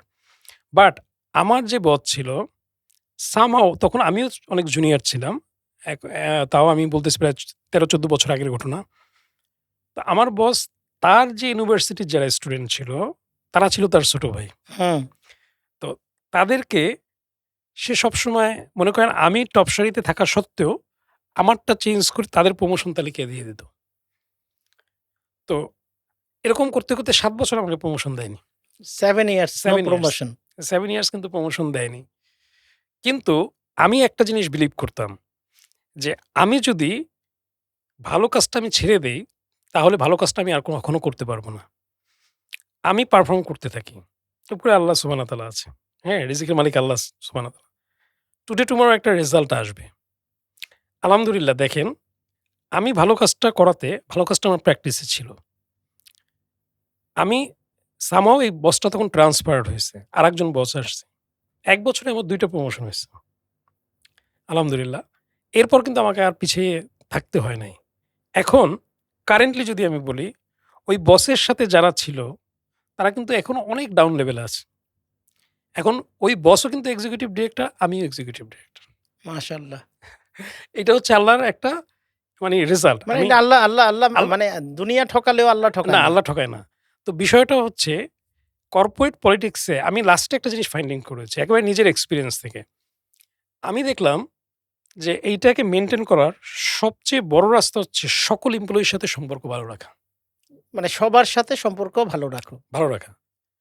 But তাদের সাথে আবার ওই যে একটা আড্ডা আছে না গসিপিং এটাতেও জড়ানো যাবে না। হ্যাঁ, কর্পোরেটে যত কম কথা বলা যায়। মনে করেন দেখা যায় ৪-৫ জন একসাথে হয়েছে, কথা বলছে কোনো কলিগের নামে একটু বাজে কথা বলে ফেলছে। সাক্ষীও হওয়া হ্যাঁ, যাবে হ্যাঁ, না। হ্যাঁ। এইটা কিন্তু তখন যখন ওই কলিগের কানে যাবে, ওই কলিগের কাছে আপনার কিন্তু আর ভালো ফেস হবে না। তো আমি চিন্তা করলাম যদি সবার সাথে আমি একটু সম্পর্কটা গ্রো করি। যখন আমি সবার সাথে সম্পর্ক গ্রো করেছি, আলহামদুলিল্লাহ দেখলাম যে কেউ আমার বিপক্ষে গিয়ে কাজগুলো করছে না। হুম, এই আমি বুঝলাম যে না আমি মেইনটেইন করা শুরু করেছি মনে হয়। হুম। তারপর কিন্তু আমি প্রায় ৭০০ পিপলের যে অর্গানাইজেশন সেটা কিন্তু আমি হেড ছিলাম। ৭০০ পিপল তখন ম্যানেজমেন্ট করতাম। আমি কিন্তু এক্কেবারে মনে করেন যে চাও বানাতো তার সাথে যেয়ে গল্প করতাম। এবং যে মনে করেন একেবারে বাহির থেকে ফরেন ডেলিগেটস আসতো তাদের সাথে কথা বলতাম। তারপর যারা ছিল, হ্যাঁ? সবার সাথেই আমার খুব সম্পর্কটা মানে ভালো একটা ছিল। ওয়েল এবং রিলেশনশিপ এমন মেইনটেইন। একটা অবস্থা হয়েছে আফজাল ভাই আমি অফিসে না গেলে ওদের ভালো লাগতো না। মানে যে জায়গায় বসকে দেখে সবাই আতঙ্কিত হুম, থাকে যে বস আসছে সবাই ওই বসিং মুডটা আমি আসলে তখন চিন্তা করলাম we all are the colleague actually, হ্যাঁ? আমরা সবাই কোয়ার্কার, আমরা সবাই একই প্ল্যাটফর্মে আছি। এইটায় দেখলাম যে পলিটিক্স একেবারে মিনিমাইজ হয়ে যায়। মানে এই স্ট্র্যাটেজি তাই। এটা এই স্ট্র্যাটেজিটা যদি যারা পলিটিক্স এর শিকার হচ্ছেন বা আপনারা যারা ইয়াতে আছেন, এই ধরনের উটকো ঝামেলাতে আছেন। সো আমার মনে হয় যে আমাদের নিজামুদ্দিন ভাইয়ের এই কৌশলটা আপনারা নিতে পারেন। আসলে আপনি যখন আপনার অপিনিয়ন মানে মানে যারা থাকে, যারা তাদের সাথে যখন আপনি একটা গুড রিলেশন এ খুব বেশি মাখামাখি না, জাস্ট রিলেশন বিল্ড করে ফেলেন, তখন অন্ততপক্ষে সে আপনার বিরুদ্ধে কিছু করবে না। রাইট। সে আপনার উপকার না করুক কিন্তু অপকার করবে না। অপকার করবে না। এবং আরেকটা জিনিস হচ্ছে আপনি যেটা হচ্ছে গিয়ে মাঝে মাঝে কলিগদের সাথে একটু বাইরে গিয়ে খাওয়া-দাওয়া করলেন। এটা হয় কি আন্ডারস্ট্যান্ডিংটা গ্রো হয়। ঠিক আছে? হুম, কলিগরা কিন্তু মনে করেন আমরা যদি ফ্যামিলি ভাবি, আমরা সবাই বলি যে ফ্যামিলি। কারণ সকাল ৯ টা থেকে আপনি সন্ধ্যা ৬ টা বা ৭ টা পর্যন্ত বড় সময়টা কিন্তু আপনি দিচ্ছেন প্রোডাক্টিভ টাইমটা দিচ্ছেন অফিসে। হুম। তাহলে সবাই তো আমার মানে ফ্যামিলি মেম্বার এটা চিন্তা করতে হবে। এইটা চিন্তা করে যদি আপনি কাজ করতে পারেন, তাহলে দেখবেন অফিসটা বাসার মতোই মনে হবে। এবং সবাই দেখবেন খুব আপনাকে ভালোবাসবে, আপনিও ভালোবাসবেন। হঠাৎ ইচ্ছা হলো আজকে ৩ জনকে নিয়ে আপনি গিয়ে খেলেন। প্রতিদিন যে এরকম করতে হবে এরকম নট নেসেসারি। বা কারো আজকে একটু বার্থডে আছে তাকে নিয়ে আপনি খাওয়া-দাওয়া করলেন একসাথে। এটা কিন্তু ইন্টিমেসি আরো গ্রো হয়। আর মানে যারা আপনাকে মনে হয় যে যারা আপনার শত্রু, মনে করেন মনে হচ্ছে যে কর্পোরেট ওয়ার্লড এ তারা আপনার বিরুদ্ধে কথা বলে, পলিটিক্স করে ২ টা জিনিস করবেন। সিম্পলি আমার এক্সপেরিয়েন্স থেকে আমি বলছি, তাকে হাদিয়া হিসেবে গিফট দিবেন, তাকে নিয়ে খাওয়া-দাওয়া করেন। জাস্ট এই ২ টা রুল। আর ঠিক হয়ে কিচ্ছু যাবে। করার একবারে একদম ঠিক হয়ে ঠিক যাবে। হয়ে যাবে। আপনার ফ্যান হয়ে যাবে। আপনি পরে আশ্চর্য হয়ে যাবেন, ওই লোক আপনাকে গিফট দিচ্ছে। এবং এটা কিন্তু কোরআনে একটা আয়াত আছে যে, "তোমার বন্ধু তার সাথে উত্তম ব্যবহার করো।" সেই বন্ধু মানে যে তোমার শত্রু তার সাথে উত্তম ব্যবহার করো। একসময় দেখবে সে তোমার বন্ধু হয়ে যাবে। এটা মনে হয় সূরা লোকমান বা এরকম অন্য একটা যেকোনো একটা সূরার মধ্যে আছে। বা হামিম সেজদা এটার মধ্যে আছে। তো বিষয়টা হচ্ছে আমি জাস্ট দেখলাম যে ২ টা জিনিসে যে সবচেয়ে আমার বিরুদ্ধচারণ থাকে, তাকে আমি কন্ট্রোল করে ফেলতে পারি। এবং এইটা যদি কেউ কর্পোরেট পলিটিক্স এর শিকার হন, আপনি যদি জেনে থাকেন যে এই ২ জন ভদ্রলোক বা এই একজন ভদ্রলোক আপনার সাথে পলিটিক্স করছে, কিচ্ছু করার দরকার নাই। শুধু এই ২ টা ফর্মুলা আপনি ইউজ করেন। যদি না পান তখন আপনি আমাকে বলেন। এটা একটু লেগে থাকতে হবে, একটু ধৈর্য ধরে করেন, দেখবেন যে তারা আপনার বন্ধু হয়ে যাবে। No doubt. নিজামুদ্দিন ভাই, আমাদের কর্পোরেটে যারা আছে, যারা ফিউচারে যারা আসতেছে, মানে কোন বিশেষ কিছু গুণ যদি বলা হয়, আপনাকে যদি বলা হয় যে স্পেশালি অনেক গুণের প্রয়োজন আছে। অনেক গুণে গুণান্বিত হতে হবে কর্পোরেট ওয়ার্লড এ টিকে থাকতে হলে। বাট স্পেশাল গুণের কথা যদি আমরা বলি যে ৩ টা গুণ বা ৪ টা গুণ বা ২ টা গুণ, কোন ৩ টা স্পেশাল গুণ আপনার কাছে মনে হয় জানা দরকার? আচ্ছা, সুন্দর প্রোডাক্টিভ একটা কোয়েশ্চেন। এটা হচ্ছে গিয়ে কর্পোরেট ওয়ার্লডে যারা তরুণরা আসে নতুন করে, তাদের জন্য খুবই ইম্পোর্টেন্ট এখন হচ্ছে ডিজিটাল স্কিল। ডিজিটাল স্কিলের মধ্যে ধরেন এআই আছে। এআইটা আমার এখন জানতেই হবে মডার্ন ওয়ার্লডে। তারপর হচ্ছে যে প্রজেক্ট ম্যানেজমেন্ট টুলস আছে, বিভিন্ন সফটওয়্যার আছে, বিভিন্ন অ্যাপস আছে। এগুলো সম্পর্কে মোটামুটি তার একটা ডিজিটাল যে স্কিল, ডিজিটাল যে নলেজ, এটা কিন্তু ম্যান্ডেটরি। এটা কিন্তু তার থাকতেই হবে। এইটা যদি এই জায়গায় সবাই হাতে, হাতে স্মার্টফোন যদি এটা না জানে তাহলে কিন্তু সে বিহাইন্ড এ পড়ে যাবে। হুম, আমি খুব সিম্পলিফাই করে বলছি। ২ নাম্বার হচ্ছে তার communication skill. Very much important যে কমিউনিকেশন তার সাথে প্রপারলি হচ্ছে কিনা। যেমন আমরা পডকাস্টে আজকে বসেছি। সবাই আমাদের কথাগুলো বুঝছে কিনা বা হুম, সবাই আমাদের এটা নিতে পারছে কিনা। হুম, যদি এটা না পারে তাহলে বুঝতে হবে আমরা প্রপারলি কমিউনিকেট করতে পারিনি। রাইট। সো এই জায়গায় কিন্তু কর্পোরেট ওয়ার্লডে কিন্তু অনেক কিছু আছে। যে একটা কাজ একজন ভালোভাবে করছে, সেটা কমিউনিকেট করতে হবে টু দ্য সুপিরিয়র। সে ভয়ে কমিউনিকেট করতে পারছে না। তার মানে সে পিছিয়ে যাচ্ছে। বিসাইড আরেকটা ছেলে এভারেজ পারফর্মার, সে তার কাজটাকে কমিউনিকেট করতে পারছে টু দ্য সুপিরিয়র, সে কিন্তু এগিয়ে যাচ্ছে। সো কমিউনিকেশন স্কিল 1 ওয়ে আছে, 2 ওয়ে আছে। কমিউনিকেশন স্কিলটা ভেরি মাচ ইম্পোর্টেন্ট। এইটা আপনার করতে হবে। তারপর হচ্ছে প্রফেশনাল নেটওয়ার্কিং। ৩ নাম্বার। প্রফেশনাল নেটওয়ার্কিংটা এত ইম্পোর্টেন্ট, আপনি যেহেতু কর্পোরেট ওয়ার্লডে আছেন, কোনো কোম্পানির মনে করেন যে ইভেন্ট হয়, বিভিন্ন ফেয়ার হয়। এই যে কিন্তু আরো ১০ টা কোম্পানির সুপিরিয়র লেভেলের লোকজনের সাথে আপনার পরিচিত হচ্ছেন। আপনি কার্ড দিলেন, আপনি কার্ড নিলেন, তার সাথে দেখা হলো, সে আপনাকে চিনল। মানে একটা নেটওয়ার্ক নেটওয়ার্ক, একটা হ্যাঁ, তার সাথে হাই হ্যালো হলো, দেখা হলো। আবার একদিন গিয়ে দেখবেন সেই একটা ইন্টারভিউ বোর্ডে বসা। হুম, তো হয় কি মানুষ মানে জন্মগতভাবেই বন্ধুসুলভ। মানে যে তাকে পছন্দ লাগে তার সাথেই সে রিলেশনটা করতে চায়। সো এই জায়গাতে আপনি যদি প্রফেশনাল নেটওয়ার্কিং, এটাকে আমরা প্রফেশনাল নেটওয়ার্ক বলি না, আমরা বলি নেট ওর্থ। নেটওয়ার্ক, সম্পদ। রাইট। এইটা আপনি যত গ্রো করবেন, আপনার কিন্তু কর্পোরেট দুনিয়াটা তত বড় হবে। সো এইটা কিন্তু করতে হবে। তারপর যদি ৪ নম্বর ধরেন যে আমি কিছুক্ষণ আগে বললাম সেলস অ্যান্ড নেগোসিয়েশন স্কিল। এইটা খুবই ইম্পোর্টেন্ট। আপনি একটা বড় ক্লায়েন্টের সাথে ডিল করবেন। You don't know how to negotiate. তাহলে আপনি কিভাবে ম্যানেজ করবেন? রাইট। তো নেগোসিয়েশন স্কিল বিসাইড কিন্তু সেলস স্কিল। আমার কিন্তু সেলও করতে হবে। হুম, হ্যাঁ? নেগোশিয়েট করার পর কিন্তু জিনিসটাকে সেলেবল করতে হবে। To generate the revenue actually. তো এই জায়গাতে সেলস রেভিনিউ স্কিল এটা লাগবে। ৫ নাম্বার যদি ধরেন লিডারশিপ স্কিল। আমরা কাউকে প্রমোট করব, বড় পজিশনে দিব।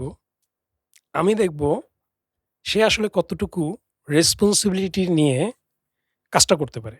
এখন লিডারশিপটা কিন্তু সবাই এভয়েড করে। এভয়েড করে কেন? সে কিন্তু বুঝতেছে না যে লিডারশিপ তাকে গ্রো করে দিবে, কোথায় নিয়ে যাবে। ঠিক আছে?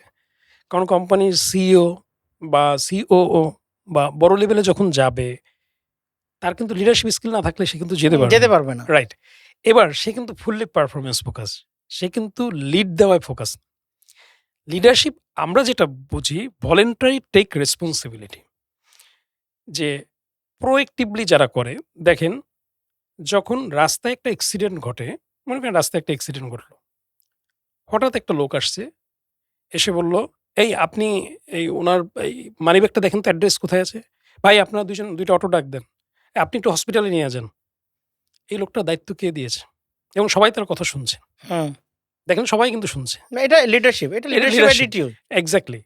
সে কিন্তু voluntary voluntary take take responsibility. Responsibility. সে কিন্তু ভলান্টারি এই দায়িত্বটা পালন করেছে। আর লিডাররাই কিন্তু ওয়ার্ল্ড শাসন করে। রাইট। আপনি যদি ধরেন যত বড়, বড় লিডার আছে তারা কিন্তু ওয়ার্ল্ড শাসন করে। দেখেন আমরা কিন্তু we all are the fan of রাসূলুল্লাহ সাল্লাল্লাহু আলাইহি ওয়াসাল্লাম। কারণ সে হচ্ছে আমাদের ইউনিভার্সাল লিডার। মাইকেল হার্টস একটা বই লিখেছিল ওয়ার্ল্ড অফ 100 ইনফ্লুয়েন্সিয়াল পারসন। তার মধ্যে সে কিন্তু অন্য ধর্মাবলম্বী। সে কিন্তু ১ম এ দিয়েছে রাসূলুল্লাহ সাল্লাল্লাহু আলাইহি ওয়াসাল্লামকে। কারণ সে ধর্মীয়, রাজনৈতিক, অর্থনৈতিক সব জায়গায় একজন সফল লিডার। এরকম যদি আপনি ধরেন কত লিডার আছে, ঠিক আছে?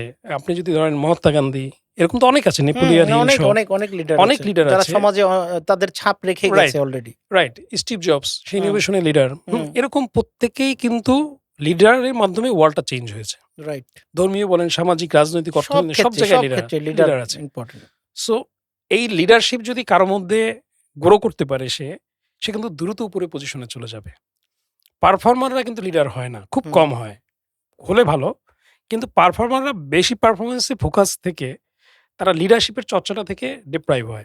আমি রাইট। এইজন্য বলব যে ৫ নাম্বার হচ্ছে লিডারশিপ মানে স্কিলটা গ্রো করা। এগুলো মোটামুটি যদি হয়, কমিউনিকেশন যেগুলো বললাম, আশা করি আরেকটা হচ্ছে learning mindset, always learning mindset. যে প্রতিনিয়ত এখন সবকিছু কিন্তু চেঞ্জিং হচ্ছে হুম। রেগুলারলি। আপনি আপনি দেখেন যে ৫ বছর আগে আপনি যেটা চিন্তা করতেন, এখন কিন্তু আর কাজ করছে না। রাইট। ওই ডাইমেনশন চেঞ্জ হয়ে গেছে। চেঞ্জ হয়ে গেছে একদম। দেখেন আমরা কিন্তু ছোটবেলা দেখেছি ফিতাতে আমরা গান শুনতাম। হুম। তারপর আসলো মেমোরি কার্ড, এখন আসলো ভার্চুয়াল ড্রাইভ, কত কিছু চলে আসলো, কত তাই না? কিছু। ডাইমেনশন।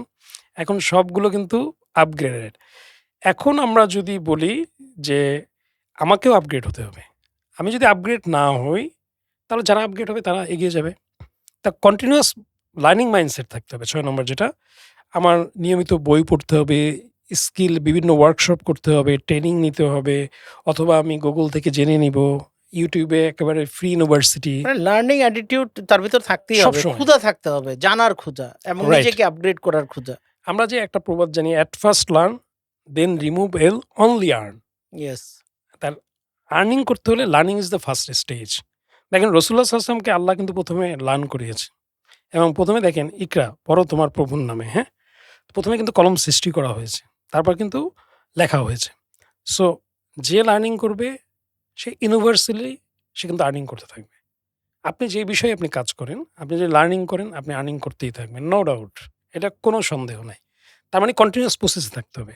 আপনি আবার চিন্তা করলেন যে আমি তো লার্ন করে ফেলছি। হুম। তাহলে শেষ কিন্তু বলে শেষ। কিছু নাই। শেষ বলে কিছু নাই।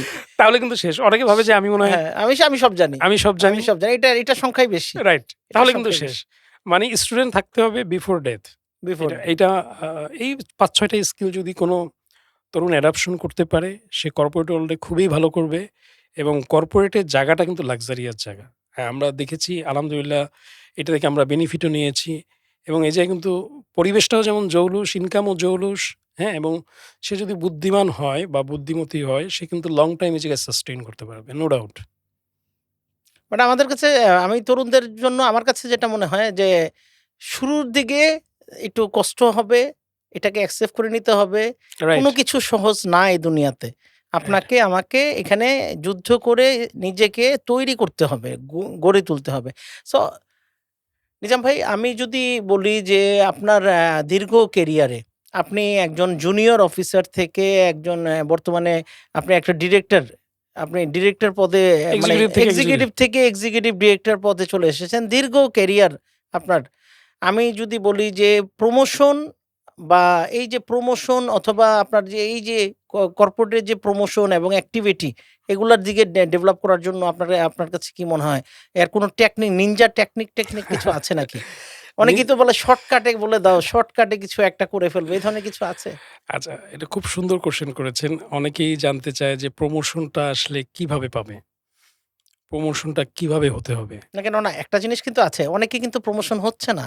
রাইট, বছর রাইট, একই রাইট। জায়গায় বসে থাকে। এক জায়গায় পড়ে থাকে। হুম, তাদের মনে ওই কোয়েশ্চেন গুলো আছে, সেম কোয়েশ্চেন গুলো। তো বিষয়টা হচ্ছে আপনি যে ওয়ার্কটা করবেন, মনে করেন আপনি কম্পিউটার অপারেটর। এই ওয়ার্কটায় এই জায়গায় আপনার কেপিআই সর্বোচ্চ থাকতে হবে। ফার্স্ট, আমি এটা বলব ফার্স্ট। কারণ পারফরম্যান্স হচ্ছে ফার্স্ট প্যারামিটার টু জাজ ইয়োরসেলফ। আকাশে চাঁদ উঠলে কিন্তু বলা লাগে না যে চাঁদ উঠছে। হুম, আমরা তাকালে কিন্তু দেখতে পারি। হুম, যেই লোকটা সবচেয়ে ভালো পারফর্ম করবে, ম্যানেজমেন্ট অটোমেটিক দেখতে পাবে তাকে। যে এর প্রোডাক্টিভিটি তো অনেক হায়ার। আগে তো লোক ছিল এরকম তো কাজ করেনি। হুম। উনি এত সাজানোভাবে কাজ করতেছে, উনি ডেলিভারি দিচ্ছে টাইমলি, উনি আরো বেশি প্রজেক্ট নিচ্ছে, কাহিনী কি? তার মানে ওর কেপিআইটা ও ফুললি মিট আপ। এটা কিন্তু ফার্স্ট। এটা এটা ফার্স্ট। ফার্স্ট। ওকে। এটা হচ্ছে তার ডোমেইন, এটা তার কোর জায়গা। হুম, আপনি যদি সেলস পারসন হন, আপনাকে সেলসে সুপিরিয়র হতে হবে। এটা তার কোর জায়গা। হুম। যে বল করে তার বল কিন্তু কোর জায়গা হতে হবে। রাইট। দেখেন একবার কিন্তু তামিম ইকবালকে বাদ দেওয়া হয়েছিল। আমি রিয়াল ফিট এক্সাম্পল থেকে অ্যালাইন করি। তামিম ইকবালকে বাদ দেওয়া হয়েছে। সে কিন্তু বাংলাদেশের একেবারে ওপেনিং ব্যাটসম্যান এবং টপ লেভেলের ব্যাটসম্যান। হুম। তামিম ইকবাল যখন আবার কামব্যাক করলো, পরপর কিন্তু ৪ টা ম্যাচে ৪ টা সেঞ্চুরি করে কিন্তু এরকম করে দেখাইছে। হ্যাঁ, ফিল্ড দেখাইছে থেকে অ্যান্সার দিয়েছে। যে হ্যাঁ, তাহলে এটা কিন্তু একজন কি পারফরম্যান্স ইন্ডিকেটর, মানে আমরা যেটাকে বলি কেপিআই। কেপিআইটা ১ম এ ঠিক রাখতে হবে। ২ নাম্বার সে যে ভালো কাজ করতেছে, এটাকে প্রেজেন্টেবল করতে হবে। মনে করেন আপনি ভালো কাজ করতেছেন। আপনার বসরা জানে আপনি ভালো কাজ করতেছেন। হুম, কিন্তু প্রেজেন্ট করতেছেন না। বিসাইড আরেকটা আপনার এমপ্লয়ি সে এসে খুব প্রেজেন্ট করছে। হুম। তাহলে কিন্তু সে একটু, একটু করে এগিয়ে একটু, যাবে। একটু করে এগিয়ে আপনি মনে যাচ্ছে। করেন একটা ভালো একটা ডিসিশন নিয়েছেন। একটা প্রজেক্ট পাওয়ার জন্য আপনার ২-৩ টা ডিসিশন, আপনার ২-৩ টা কাজ, একটা বৃহত্তর প্রজেক্ট পেয়েছেন। মনে করেন যে ৳২০,০০,০০,০০০ একটা প্রজেক্ট পেয়েছেন। এখন এটাকে তো আপনাকে সেল করতে হবে। রাইট। আপনি হঠাৎ করে সিইওর সাথে দেখা যে, "স্যার আমার জন্য একটু দোয়া করবেন। আমি তো এইবারে এই প্রজেক্টটা এই ডেডিকেশন দেওয়ার পরে" "হ্যাঁ, তুমি করেছো? হুম, মাশাআল্লাহ কনগ্রাচুলেশন।" এই কিন্তু তার নলেজে রয়ে গেল হুম, যে এই ছেলেটা কিন্তু এই বড় প্রজেক্টটা করেছে। হুম, কারণ অনেক এমপ্লয়ি তো চাকরি করে। কোন অর্গানাইজেশন ২০০, ৫০০, ১০০০ সবারটা তো মাথায় আসে না। হুম, তার মানে প্রেজেন্টেবল হতে হবে। আবার অনেক সময় দেখা যায় যে কোম্পানির কর্পোরেট মিটিং থাকে। ২-৩ টা স্লাইড বানিয়ে নিয়ে আসলো। যে আমার অ্যাচিভমেন্ট গুলো শুধু অ্যাচিভমেন্ট গুলোই দেখালো। হুম। সবার মাথায় থেকে গেল যে এই কাজগুলো শুধু ও করেছে। তো এভাবে প্রেজেন্টেবল করতে হবে। একটা ১ম এ হচ্ছে গিয়ে তার কি পারফরম্যান্স যেটা সেটা র ঠিক রাখতে হবে। লিখতে হবে। আবার তারপর হচ্ছে প্রেজেন্টেবল প্রেজেন্টেবল হতে হতে হবে। হবে। অর্থাৎ অনেকে প্রেজেন্ট করে না। শুধু সাইলেন্টলি ওয়ার্ক করে যায়। হ্যাঁ, এটা গোপনে কারো কাজ। মাথায় থাকে না। ওটাতে রাইট, কেউ খেয়ালও করবে না। রাইট। ওটা মাথায় থাকবে না। ৩ নাম্বার হচ্ছে তার প্রফেশনাল নেটওয়ার্কিংটা সবার সাথে খুব ভালো হতে হবে। এবং বিভিন্ন কোম্পানির সাথে কিছুক্ষণ আগে যেটা বললাম একটা স্কিলের কথা। প্রফেশনাল নেটওয়ার্কিংটা তার ডিপার্টমেন্ট বাইরের বসের সাথেও থাকতে হবে। এবং কোম্পানির কিছু মনে করেন ইনফ্লুয়েন্সার থাকে। মনে করেন যেই ইনফ্লুয়েন্সারদের কথার উপর ভিত্তি করে ম্যানেজমেন্ট অনেক সময় ডিসিশন নেয়। হুম, মনে করেন সিওর একজন ইনফ্লুয়েন্সার আছে। সে বলল যে, "স্যার না উনি কিন্তু সারাদিন কঠোর পরিশ্রম করে আমরা দেখতেছি।" এই যে কথাটা বলছে, হুম, এই কিন্তু স্যারের মাথায় রয়ে গেছে। হুম। এই ছেলেটা এত ডেডিকেটেড। সারাদিন কাজ করে কোম্পানির জন্য লেবার দেয়। হ্যাঁ? যখন প্রমোশনের বিষয়গুলো আসবে ও কিন্তু অ্যাডেড অ্যাডভান্টেজ মাস্ট বি। সে কিন্তু অ্যাডেড একটা সুবিধা পেয়ে যাবে। সো এই জায়গায় কমিউনিকেশনটা বলা হচ্ছে শুধু নিজের ডিপার্টমেন্ট না, বাইরের ডিপার্টমেন্ট এবং বুঝতে হবে যে ইনফ্লুয়েন্সার কারা? হুম, যারা টপ ম্যানেজমেন্ট ইনফ্লুয়েন্সার দেখা যায় ২-৩ জন। হুম। খুব বেশি হলে ২-৩ হ্যাঁ, জন থাকে। ২-৩ জন থাকে। এদের সাথে খুব ভালো রিলেশন এবং এদের কাছেও প্রেজেন্টেবল হতে হবে। তাহলে তার জন্য খুব ইজিয়ার হবে মানে আপনি প্রমোশন। যে প্রচন্ড পরিশ্রম করছেন, আপনি যে সততার সাথে কাজ করে যাচ্ছেন সেটা মানুষকে মানে আপ লেভেল জানতে হবে। কমিউনিকেট করতে হবে। কমিউনিকেট করতে হবে। তাদের নলেজ পর্যন্ত যেতে হবে। রাইট। ওকে। এরপর হচ্ছে গিয়ে আরেকটা হচ্ছে প্রমোশনটা অনেক ক্ষেত্রে নেগোশিয়েটেড। মানে নেগোশিয়েট করতে হয়। প্রমোশনটা মনে করেন আপনারা ৩ জন আছেন। ৩ জনেই সমান পারফর্মার। মনে করেন আপনিও 80 পেয়েছেন, ও 80 পেয়েছে, আরেকজন 80 পেয়েছে। হুম, কিন্তু ম্যানেজমেন্ট চিন্তায় পড়ে গেছে কারে প্রমোশন দিবে। হুম। হেড কাউন্ট হচ্ছে একটা। রাইট। তাহলে নেগোশিয়েট, নেগোশিয়েট করতে হবে। আবার নেগোশিয়েটটা আসবে কিন্তু কাজ থেকে। আপনি যে কাজ করেছেন আপনি লং টাইম আপনার তখন ট্রেন্ড তুলে ধরতে হবে। হুম, স্যার আমি কিন্তু ৩ বছর কাজে আমি কিন্তু আমার কাজটাকে এই লেভেলে নিয়ে আসছি। হুম। মানে ওখানেও ওই হ্যাঁ, প্রেজেন্টেশনটাই আবার হ্যাঁ, চলে আবার আসতেছে। নেগোশিয়েট এটা তখন আসে লং টার্ম হিস্ট্রি লং আসে। Term history. ট্রেন্ডটা আসে যে হুম, সে এই ট্রেন্ডে কতটুকু আউটপুট দিয়েছে। ৩ বছর সে ইকুয়াল কতটুকু দিয়েছে। হুম, তখন দেখা যায় ওই ৩ বছরে ওরা আবার পিছিয়ে যাচ্ছে। ওরা হয়তো কারেন্ট ইয়ারে খুব ভালো করেছে। কারেন্ট ইয়ারে অ্যাপ্রেইজাল এ গিয়ে উনি আটকে গিয়েছে। কিন্তু সে যখন ৩ বছরেরটা কিউমুলেটিভ সাম বলেছে, তখন কিন্তু আবার সে একটু ফরওয়ার্ড হয়ে গিয়েছে। তো অনেক ক্ষেত্রে ৪ নম্বর বলব এটা নেগোশিয়েট এবং ৫ নম্বর যে বিষয়টা হচ্ছে, সেটা হচ্ছে গিয়ে আপনি যখন জব করেন, নিজেকে আমরা বলি SWOT অ্যানালাইসিস মার্কেটিং এর ভাষায়। Strength, weakness, opportunity, threat. তো এইটা আপনার আসলে আপনি নিজে কখনো দেখেছেন কিনা? আপনার কি SWOT আছে? আপনি দেখেছেন কিনা? আপনার আপনার হ্যাঁ, স্ট্রেংথ রাইট, কোথায়? আপনার রাইট। ইয়া কোথায়? আপনি এটা কতটুকু আপনি এক্সপার্ট? এই জায়গা থেকে কিন্তু আপনার বুঝতে হবে আপনি কতটুকু এগিয়ে আছেন। আপনি সবার চাইতে কতটুকু এগিয়ে আছেন বা কতটুকু পিছিয়ে আছেন। যেই জায়গাটা পিছিয়ে আছেন, সেই জায়গাটাতে আপনাকে আগাতে হবে এবং সেই জায়গাটা যখন আগাবেন, তখন দেখবেন যে আস্তে, আস্তে আপনি সবার চেয়ে এগিয়ে যাচ্ছেন। সো এইভাবে কাজ করলে আশা করি যে কেউ তার প্রমোশনটা পেয়ে যাবে। এটা কোনো রকেট সায়েন্স না। বাট এইটা এইভাবে ফেয়ার ওয়েতে যদি পেতে চায়, এই কাজগুলো করলে ইনশাআল্লাহ সে প্রমোশন পেয়ে যাবে নো ডাউট। মাশাআল্লাহ। আজকে আমরা আপনার সাথে কথা বলে আমার আমার বিশ্বাস যে আজকে যারা পডকাস্টে আছে আমাদের সাথে, এই মানুষগুলো উপকৃত হচ্ছে। তার কারণ আলহামদুলিল্লাহ। এই কর্পোরেট জবের এই যে অসীম ভান্ডার আপনার যে ধারণা এবং আলহামদুলিল্লাহ। অভিজ্ঞতা এগুলাই তো শেয়ার হচ্ছে। অ্যাকচুয়ালি আমি এখন আমরা শেষ পর্যায়ে যাব। শেষ প্রশ্নটা করব। যদি আবার মানে যদি সুযোগ থাকতো, একটা হচ্ছে যদি সুযোগ থাকতো তাহলে আপনি কি করতেন? আরো কি করার সুযোগ আছে বলে আপনি মনে করেন যে এই সেক্টরে আপনার? আমি যেটা বলব যে এখন 2025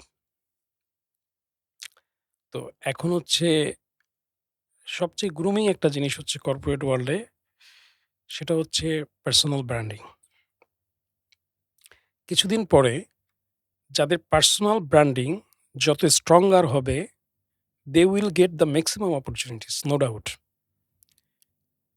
আপনি যদি ধরেন, আপনাকে যদি আমি এখন জিজ্ঞেস করি যে টেসলা গাড়ির সিইও কে? আপনি কিন্তু একবারে বলতে পারবেন যে এটা হচ্ছে ইলন মাস্ক। হুম, আমি আবার যদি বলি স্পেস এক্স এর সিইও কে? হুম, আপনি বলবেন ইলন মাস্ক। এবার আমি সেম কোয়েশ্চেনটা আপনাকে করি। আ কি বলে? টয়োটা গাড়ির সিইও কে? আপনি কিন্তু বলতে পারবেন না। টেসলার সিইও আপনি চিনেন, রাইট। টয়োটার সিইও কে কিন্তু আপনি চিনেন না। না। নিশানের সিইও কে কিন্তু আপনি চিনেন না। ওই জায়গায় কিন্তু প্রোডাক্টটা হচ্ছে ব্র্যান্ড।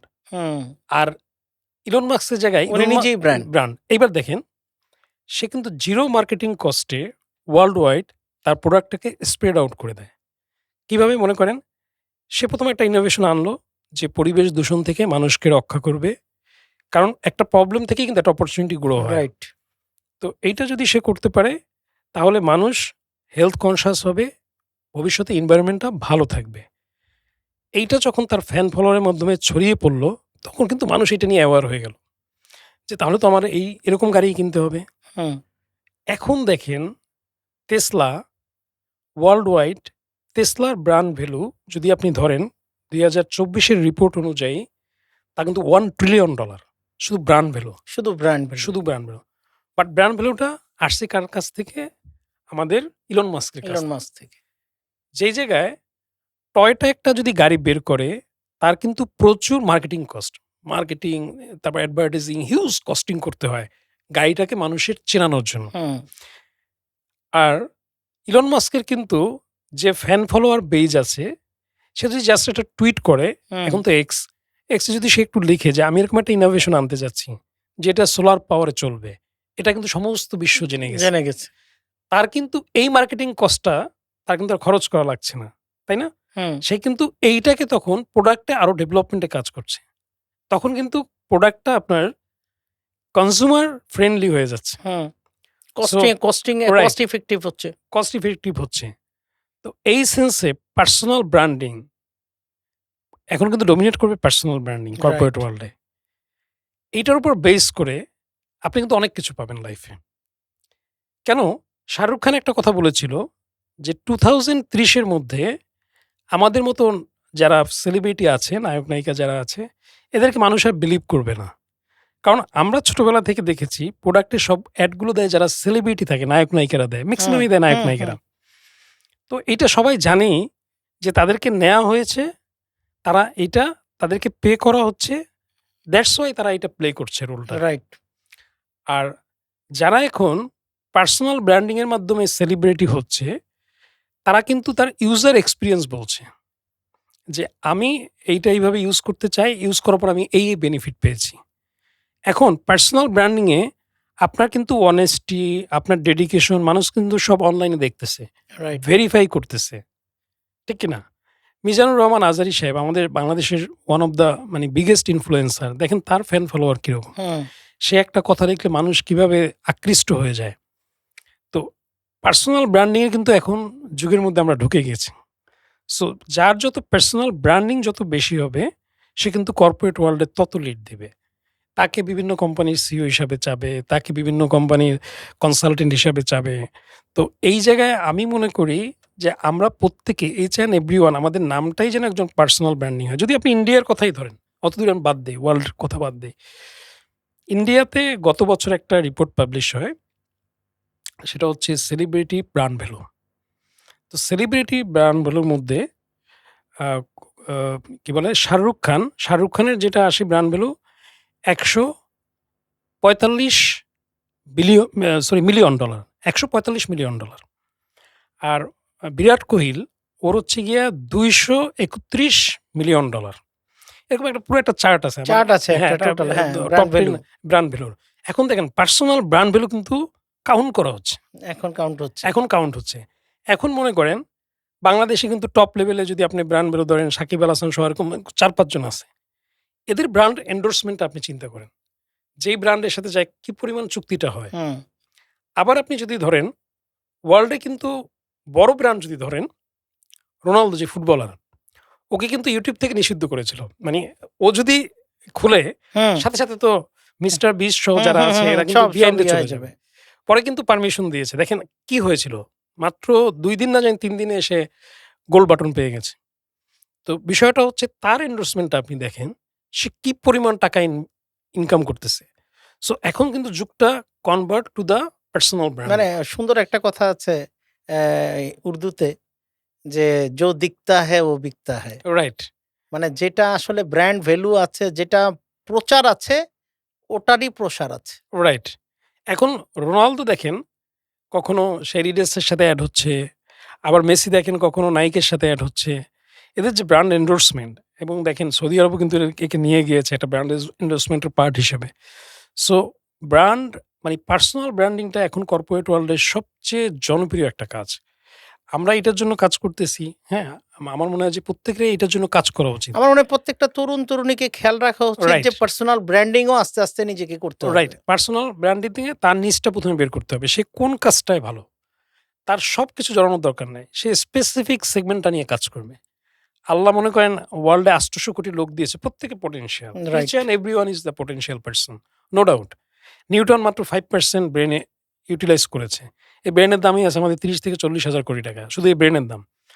তো এই জায়গায় আমরা ইউটিলাইজ করতেছি না। আমাদের ব্রেইনটাকে অলওয়েজ লেজার এবং আনপ্রোডাক্টিভ কাজে ইউজ করতেছি। যদি কেউ এটাকে প্রোডাক্টিভ কাজে ইউজ করে, সে কিন্তু ভালো কিছু করতে পারবে। তার মানে আমার নিজটা সেগমেন্ট করে তারপর আমি সোসাইটির ওয়েল বিইং এ আমি আমার ওই নিচটা থেকে হুম, আমি যেটা এক্সপার্টাইজ ওইটা নিয়ে আমি মানুষকে উপকার করা শুরু করব। একটা তো সদকায়ে জারিয়া সওয়াব, আরেকটা হচ্ছে আপনার পার্সোনাল ব্র্যান্ডিং গ্রো হবে হুম। সাইমালটেনিয়াসলি। দুটাই হলো। দুটাই হলো। আপনি মনে করেন আজকে একটা বড় কোম্পানির সিইও হিসেবে মারাই গেলেন, আল্লাহ না করুক। আপনি মানুষের জন্য কি করেছেন? রাইট। আপনি তো কিছু করেননি।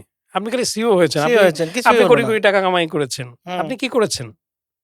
আল্লাহ যে আপনাকে এত বুদ্ধি দিল, মেধা দিল, হ্যাঁ? আপনি কি করেছেন? এই প্রশ্নটা নিজের কাছে করতে হবে। আমরা যেই জায়গাটায় সুপিরিয়র, আমরা এইটা সোসাইটির ওয়েল বিইং, মানুষের ওয়েল বিইং এর জন্য আমরা কাজ করি। দেয়ার মালিক আল্লাহ। আমার রিজিক যা নির্ধারিত আছে ওটা আমি পাবোই। হুম। কেউ আমার রিজিকের এক চিমটি নিতে পারবে না। সো মানুষের সাথে অহংকার করেও লাভ নেই, হিংসা করেও লাভ নেই, হ্যাঁ? আমার যেটা আছে আমি এটা পাবোই। সমস্ত পৃথিবী যদি এক হয় আমারটা বাধা দিতে কেউ বাধা দিতে পারবে না। আমি পেয়ে যাব। সো এই জায়গায় আমি বলব পার্সোনাল ব্র্যান্ডিং নিয়ে কাজ করা, এটার জন্য তার রেগুলার কনটেন্ট পাবলিশ করা, কনসিস্টেন্সি থাকা, মানুষ যখন রেগুলার বেনিফিটেড হতে থাকবে, তখন কিন্তু সে যেটা করবে ওটা থেকেই সে রেজাল্ট পাবে। এটা আল্লাহর তরফ থেকে দেখবেন যে তার যখন পার্সোনাল ব্র্যান্ডটা গ্রো হয়ে যাবে, সে যা করবে ওইটা থেকে আল্লাহ তাকে বারাকা দান করবে। সো আমি তরুণ প্রজন্মকে বলব, আপনারা কাজ করেন, ভালো কাজে টাইমটাকে ইউটিলাইজ করেন। যেমন দেখেন সূরা আল আসরের ১ম এই আয়াতে আছে অল আসরে। আল্লাহ বলছে কিন্তু সময়ের শপথ। হুম, তো এটার মধ্যে আরেকটা বিষয় আছে যে বলছে যে সবাই ক্ষতিগ্রস্ত। শুধু সেই সব লোক ব্যতীত। যারা ভালো কাজ করে, ১ম এ কি বলছে? ভালো কাজ করে। হুম। তো ভালো কাজ এবং সময়কে যারা ইউটিলাইজ করে। তার মানে কি আমরা এই ২ টাই করব এখন। ভালো ভালো কাজও কাজও করব, করব, সময়কেও সময়কে ইউটিলাইজ করব। ইউটিলাইজ করব। আপনার এই ভিডিওটা দেখে মনে করেন আপনি তো অনেক আগে থেকে মোটিভেশনাল স্পিকার। আমরাও আপনার ভিডিও দেখি। হ্যাঁ, আমরাও ইন্সপায়ার্ড হই। কোন জায়গায় হয়তো আটকে গেলে আমরা ওই জায়গাটা থেকে আবার রিকভার হই। আচ্ছা, একটা প্রশ্ন আমি মাঝখানে একটু থামিয়ে দিয়ে করব যে, জি। কখনো ভেবেছিলেন যে আফজাল ভাইয়ের সাথে কোনো প্রোগ্রামে না, একসাথে আমার আসবেন? তো আসলে এটা চিন্তা ছিল না। আমি তো আপনার যখন আপনি আমাকে নক করেছেন, আমি তো একটু থান্ডার হয়ে গেলাম যে আমি তো চিনি তাকে, হ্যাঁ? এবার তো আমি আপনাকে রিপ্লাই দিলাম যে আমি তো আপনার অনেকদিন থেকে ভিডিও দেখি। তো এই যে দেখেন আপনি যে একটা সোসাইটির ওয়েল বিইং এ কাজ করছেন, এবং প্রত্যেকেই করুক না। অল্প, অল্প করে আল্লাহ যাদেরকে বুদ্ধি দিয়েছে, মেধা দিয়েছে করুক না। সদকায়ে জারিয়া কিছুই পেল না। মনে করেন যে আমি কোন টাকা পয়সা চাচ্ছি না। আমি উপকার করতে থাকি। তো মানুষের দোয়ায় আল্লাহ আমাকে অনেক কিছু দিয়ে দিবে। একদম, একদম সঠিক নো কথা। ডাউট। সঠিক কিন্তু কথা এই বলেছেন। জায়গায় কৃপণ হওয়ার কিছু নাই। যে আমি জানি আরেকজনকে জানালে সে অনেক কিছু হয়ে যাবে, এটা নির্ধারণ করবে আল্লাহ সুবহানাহু ওয়া তাআলা। এটা আমরা নির্ধারণ করতে পারি না। সো এই জায়গায় আমি বলব যে পার্সোনাল ব্র্যান্ডিংটাকে নিয়ে কাজ করা এবং এইটা নিয়ে নিজেকে এনরিচ করা। তাহলে সে প্রফেশনাল লাইফে খুবই ভালো করতে পারবে। No doubt. অসাধারণ আলোচনা হলো। সুপ্রিয় দর্শক, আমরা আসলে উনার অভিজ্ঞতা থেকে সমৃদ্ধ যে আমরা যে পরামর্শগুলো পেলাম আজকে, অসাধারণ কিছু তথ্য আমি বিশ্বাস করি আমাদের যে আগামী প্রজন্ম আছে বা যারা কর্পোরেট জবে আছে বা বিভিন্ন সেক্টরে আছে তাদের জন্য অত্যন্ত গুরুত্বপূর্ণ আলোচনা হয়েছে। শেষ একটা প্রশ্ন করব, কখনো স্ট্রাগল ফেস করেছেন জীবনে? অভাব বা প্রবলেম বা এমন কোনো সিচুয়েশন যেখানে মানে ভেঙে পড়ে মানে ভেঙে পড়ার মতো অবস্থা বা এই ধরনের, যেহেতু এটা আনটোল্ড স্টোরি আমাদের আজকের এই পডকাস্টটা। সো এমন কোনো গল্প কি আছে যেটা ব্যক্তি ওই আকুন আ ন নিজামত। নিজামুদ্দিন আকুনকে মানুষ ওই জিনিসটা জানে না, এরকম কিছু কি আছে? সবাই তো আমাদেরকে দেখে মনে করে আমরা বুঝি সোনার চামচ মুখে নিয়ে জন্মগ্রহণ নো, করেছি। রাইট, কিন্তু আমাদের লাইফেও তো অনেক কিছু আছে। রাইট এরকম স্ট্রাগল কিছু আছে। আছে আকুন আচ্ছা ভাই? আমি একটু যতটুকু আমার মনে আছে আমি একটু শেয়ার করি হালকা। সেটা হচ্ছে গিয়ে মানুষ জন্ম থেকে মৃত্যু পর্যন্ত তার একটা বন্ধু আছে যে তাকে কখনো ছাড়ে না। একবারে আপনি যেদিন জন্মগ্রহণ করবেন, সেদিন আপনার বন্ধুটা গ্রো হবে। আর আপনি যেদিন মৃত্যুবরণ করবেন, ঐদিন বন্ধুটা আপনাকে ছেড়ে যাবে। সেই বন্ধুটার নাম হচ্ছে অভাব। ঠিক আছে? অভাব মানুষকে কোনোদিন ছাড়ে না। আপনি যদি আজকে একটা বিল্ডিং এর মালিক হন, আপনি কালকে আরেকটা বিল্ডিং এর মালিক হতে যাবেন। আর এছাড়া আমাদের বেসিক কিছু অভাব থাকে, এটা প্রত্যেকেরই থাকে। তো আমার সবসময় ড্রিম ছিল, আমার ড্রিমটাতেই আমি চলে আসছি আলহামদুলিল্লাহ। আমি যখন ক্লাস 9 এ পড়ি, তখন আমার বড় ভাই হচ্ছে ইঞ্জিনিয়ার, চুয়েট থেকে পাস করা। তো আব্বার শখ ছিল যে আমাকে ডাক্তার বানাবে। তো আমি কোনোভাবেই সায়েন্স আমার ভাল লাগে না। ঠিক আছে? তখন থেকে কিন্তু আমি ডিসাইড করেছি যে আমি বিবিএ করব, এমবিএ করব, ভবিষ্যতে একটা গোলে যাব এবং অনেক টাকা ইনকাম করব। যেহেতু সরকারি চাকরি ঘুষ দেয়া লাগবে, এটা করব না। হ্যাঁ? এথিক্স এর বাইরে যেহেতু এটা করব না। সো আমি প্রাইভেট জব করব, হিউজ টাকা ইনকাম করব, মাল্টিন্যাশনাল এ করব। আল্লাহ প্রতিটা স্টেপে ওই যে গোল যেটা সেট করা, হুম, গোল সেটিং এই তো আমরা অনেকে গোলটা সেট করি না। তো ওই জায়গাতে গোল সেট করার পরে একটা সময় আমার যখন আপনি যেটা একেবারে রাইট পয়েন্টটা ধরেছেন। একটা সময় আমি খুব একটা খারাপ সময় আমি পার করেছি। পার করেছি সেটা হচ্ছে করোনার সময়। করোনার সময় আমার তো একটা লাইফ স্টাইল আছে বা আমার একটা মনে করেন যে এক জায়গায় থাকি সে জায়গায় একটা খরচ আছে। সবকিছু মিলিয়ে একটা লাইফ স্টাইল আছে। একটা নির্ধারিত খরচ আছে। তো করোনার সময় আমার করোনা হয়ে গেল। পরে প্রায় ১.৫ বছর আমি বেকার। এখন এই ১.৫ বছর বেকারে আমার তো ফ্যামিলি লিড করতে হবে। হুম। তো জমা-টমা যা ছিল প্রায় শেষ হয়ে গেছে। মানে পুঁজি-টুজি খাওয়া শেষ। হ্যাঁ, হ্যাঁ। এখন আমি কি I have to sustain. তো এখন আমি চিন্তা করেন এক্সট্রা কারিকুলাম এক্টিভিটিস মানুষের কিভাবে কাজে লাগে। আমার একটা গ্রুপ আছে সেলস লিডার্স বিডি। তো ওই জায়গায় প্রচুর সেলস প্রফেশনাল আছে। তো আমি ভাবলাম যে নরমাল সময়ে তো ট্রেনিং দেওয়ার সুযোগই পাই না। ঠিক হুম। আছে? যেহেতু কর্পোরেট জব করেছি। তো তখন থেকে আমি অনলাইন ট্রেনিং শুরু করলাম। দেখেন এটা পরিস্থিতির কারণে। পরিস্থিতির কারণে একটা হ্যাঁ, রাইট। ইয়া হলো। অনলাইন ট্রেনিং করার পর দেখলাম যে বেশ সাড়া পড়তেছে। নিয়মিত ট্রেনিং আসতেছে। হুম, মানুষ পোক করছে। আমি একটু অ্যামেজড হয়ে গেলাম যে এক্সপেরিয়েন্সটা আমার কখনো ছিল না। হুম। আর তখন তো মেক্সিমাম লোকজন কিন্তু বাসায়। বাসায় আছে। বাসায়। হ্যাঁ। এই আমি বিভিন্ন বিষয়ের উপর লিডারশিপ বলেন, কমিউনিকেশন স্কিল বলেন, এগুলো আলাদা, আলাদা স্লাইড তৈরি করা শুরু করলাম। আলহামদুলিল্লাহ চলা শুরু করলো। তখন আমার মাথায় আসলো যে তাহলে আমি একটা বইও লিখি প্যাসিভ ইনকাম এর জন্য। হুম, তো আলহামদুলিল্লাহ আমার ফার্স্ট যে বইটা আছে, এই বইটা দিয়ে আমি অনেক টাকা আলহামদুলিল্লাহ ইনকাম করেছি। তো চ্যাম্পিয়ন ইন সেলসম্যানশিপ রকমারি বেস্ট সেলার হয়েছে। এরপর আমি চিন্তা করলাম তাহলে প্যাসিভ ইনকাম এর জন্য কিছু করি না। হুম, অসুবিধা কি? হ্যাঁ, আমার তো প্যাসিভ ইনকাম ভালো আসতেছে। হুম, আমি তো এটা কখনো এক্সপেক্ট করি নাই। হুম, এরপর দেখেন আমিও তখন আমার ওই সিচুয়েশনটা থেকে আমার ওয়াইফকে তখন কি করলাম যে অনলাইনে ও কাজ করবে। ওকে তখন ওই সিচুয়েশনে মানে ওই ডায়ার সিচুয়েশনেই আমি ওকে মনে করেন যে একেবারে হাই কনফিগার ল্যাপটপ কিনে দিলাম। ওই ডায়ার সিচুয়েশনে। যেহেতু মানুষ অনলাইনে খুব তখনও গ্রাফিক্স ডিজাইনে পড়ে এখন UIX এর কাজ করে। পুরাই একবারে ফ্রিডম ওর মতো করেই কাজ করে। বাইরে অনেক বায়ার আছে UK, USA, জার্মানির বায়ার আছে। এগুলো রেগুলার ও কাজ পায়। তো ও কিন্তু এখন অনেক আর্নিং করে। হুম, ওর আর্নিংটা পুরোটাই হচ্ছে ডলারে। হুম। তো দেখেন ওই লার্নিংটা থেকে কিন্তু আমার এই জিনিসগুলো আসছে। যে রাইট। আমার প্যাসিভ ইনকাম করতে হবে। সাইমালটেনিয়াসলি একটা চেয়ার যদি ভেঙে যায় বা ঘুণে ধরে আমার কিন্তু আরেকটা চেয়ার সাইমultaneously রেডি করে রাখতাম। হুম, তখন কিন্তু আমি ওই চেয়ারগুলো রেডি করা শুরু করলাম। এই কিন্তু আমার সোর্স অফ ইনকাম, প্যাসিভ ইনকামের সোর্সটা কিন্তু বাড়তে থাকলো। এরপর আমি দেখলাম যে অ্যাফিলিয়েট মার্কেটিং করা যায়, হুম, স্পন্সরশিপে কাজ করা যায় হুম, YouTube এ। পরে কিন্তু আমি র‍্যাংস মোটরসের কাজ করলাম। তারপর জিমের কাজ করলাম। হুম। বেশ ভালো, ভালো কয়েকটা প্ল্যাটফর্মে কাজ করেছি। অনেকগুলো অর্গানাইজেশনের সাথে কাজ ওই সময়ের ঘটনাই কিন্তু ওই আমি বল সময়ের ঘটনা। আমি দেখলাম আলহামদুলিল্লাহ আমার কিন্তু আর কোনো সমস্যা হয়নি। আমি কিন্তু এই প্যাসিভ ইনকাম গুলো দিয়ে আমি কিন্তু ১.৫ বছর পার করে ফেলেছি। ঠিক আছে? আর আমি যে কাজটা তখন করেছি, আমি মনে করেন আমার যে বাসাটা ছিল উত্তরায়, সেই বাসাটা একবার চেঞ্জ করেছিলাম। জাস্ট ২ মাসে দেখলাম যে আমার ফ্যামিলির মাইন্ডসেট ডাউনওয়ার্ড হয়েছে। আমি কিন্তু আবার রিব্যাক করেছি। রিব্যাক করে চ্যালেঞ্জ নিয়ে কিন্তু আমি আবার আলহামদুলিল্লাহ ওই জায়গা থেকে ঘুরে দাঁড়িয়েছি। এটা বলার উদ্দেশ্য একটা জিনিসই যে, কেউ যদি ডায়ার সিচুয়েশন এ পড়ে হুম। বা আ যে সিচুয়েশন এ হ্যাঁ, যদি মানে পড়ে যায়। একেবারে খারাপ একটা সিচুয়েশন এ পড়েছে, হুম, হট সিচুয়েশন এ পড়েছে। হুম। সাকসেস কিন্তু একটা ডেস্টিনেশন না। It's like a journey. It's a journey. এটা কিন্তু কন্টিনিউয়াস প্রসেস আনটিল ডেথ। তো এই যে কিন্তু যে কতবার ঘুরে দাঁড়িয়েছে, হুম। এটা কিন্তু মেইন সাকসেস। মানে বাউন্স ব্যাক করতে হবে। বাউন্স ব্যাক করতে হবে। সো এই স্টোরিটা থেকে দেখেন এরপর কিন্তু এখন আমরা কিন্তু অনেকটা অংশ প্যাসিভ ইনকাম করি। আমার ওয়াইফও করে, আমিও করি। মাশাআল্লাহ। হ্যাঁ, মানে একবার বসে, বসে ইনকাম হচ্ছে। বাট এই ধারণাটা বা প্যাসিভ ইনকাম করতে হবে বা এই অবস্থানে রাইট, যেতে হবে এটা কিন্তু একটা ব্যাড টাইম আপনাকে সাজেস্ট রাইট, করেছে। রাইট। সো ব্যাড টাইম লাইফে important. Very much important. Otherwise আপনি নিজেকে গ্রো করতে পারবেন না। মানে বলে না কমফোর্ট জোন। কমফোর্ট জোন কিন্তু মানুষকে পঙ্গু করে দেয়। লাইফ স্টার্ট হয় উইথআউট কমফোর্ট জোন। যে আপনি যদি কমফোর্ট জোন থেকে বের হতে পারেন, তখন কিন্তু আপনার লাইফটা স্টার্ট হয়। সো ওই অ্যাসপেক্ট থেকে বলব কারো হতাশ হওয়ার কিছু নাই, ফ্রাস্ট্রেটেড হওয়ার কিছু নাই। আমি মনে করব যে এটা একটা নিউ অপরচুনিটি তাকে নক করতেছে। সে হয়তো জানে না। রাইট। আল্লাহ তার জন্য নিউ অপরচুনিটি পাঠাচ্ছে। সে হয়তো মানে সে ভাবতেছে হয়তো ভাবতেছে আমি প্রবলেম ফেস করতেছি। But right. It's not actually problem. না, না, না। এটা এটা একটা অপরচুনিটি। রাইট। তাকে আরো গ্রো করার যে জায়গা, সেই জায়গায়। আর আমি আরেকটা জিনিস বলি যে, আমি একেবারে একটা ইম্পোর্টেন্ট মেসেজ দেই সবার জন্য। মেসেজটা হচ্ছে, "what would you like to be? You will be there ইনশাআল্লাহ, নো ডাউট।" আমরা আসলে চাই না। আপনি বুঝেন?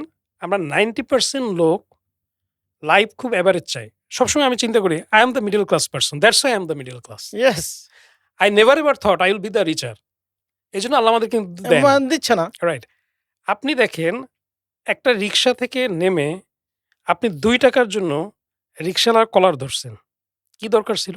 হুম, হুম, আপনি ওরে ৳১০ আল্লাহর তকদিরে মানে আল্লাহর নিয়তে আপনি খরচ করেন না। পুরোটাই তো আপনার সওয়াব। আপনি দেখেন তো ৳১০ করে ওরে বেশি দেন তো। পরের দিন দেখবেন এলাকার সমস্ত রিক্শাওয়ালা আপনাকে দেখতে দৌড়ে আসছে। It's all about the mindset. হুম, আপনি যাচ্ছেন খেতে, ওয়েটারকে আপনি ৳১০০ দেন না। ওয়েটার আপনার পিছনে, পিছনে ঘুরবে। হুম। তখনই তো আপনি রিচ। রাইট। আপনার তো ওই যে রবার্ট কিওসাকির 'poor dad and rich dad' raised it. এই বইটার একটা মূল প্রতিপাদ্য বিষয়ই ছিল আমাদের মাইন্ডসেট। মাইন্ডসেট। আমরা যখন মাইন্ডসেটটা বড় করে চিন্তা করতে পারি না, তখন সবকিছুই ছোট হিসাবেই ধরা দেয়। আমরা কি কখনো আমাদের এই বয়সে কখনো কি গিয়ে একটা অডি গাড়ির শোরুমে গিয়ে একটা অডি গাড়ি দেখেছি? আপনি তো দেখেনই নাই, তাহলে কিভাবে বিলিভ করবেন? এটা আসবে কোত্থেকে? আসবে না তো। দেখেন, আমি একটা ঘটনা প্রায়ই বলি।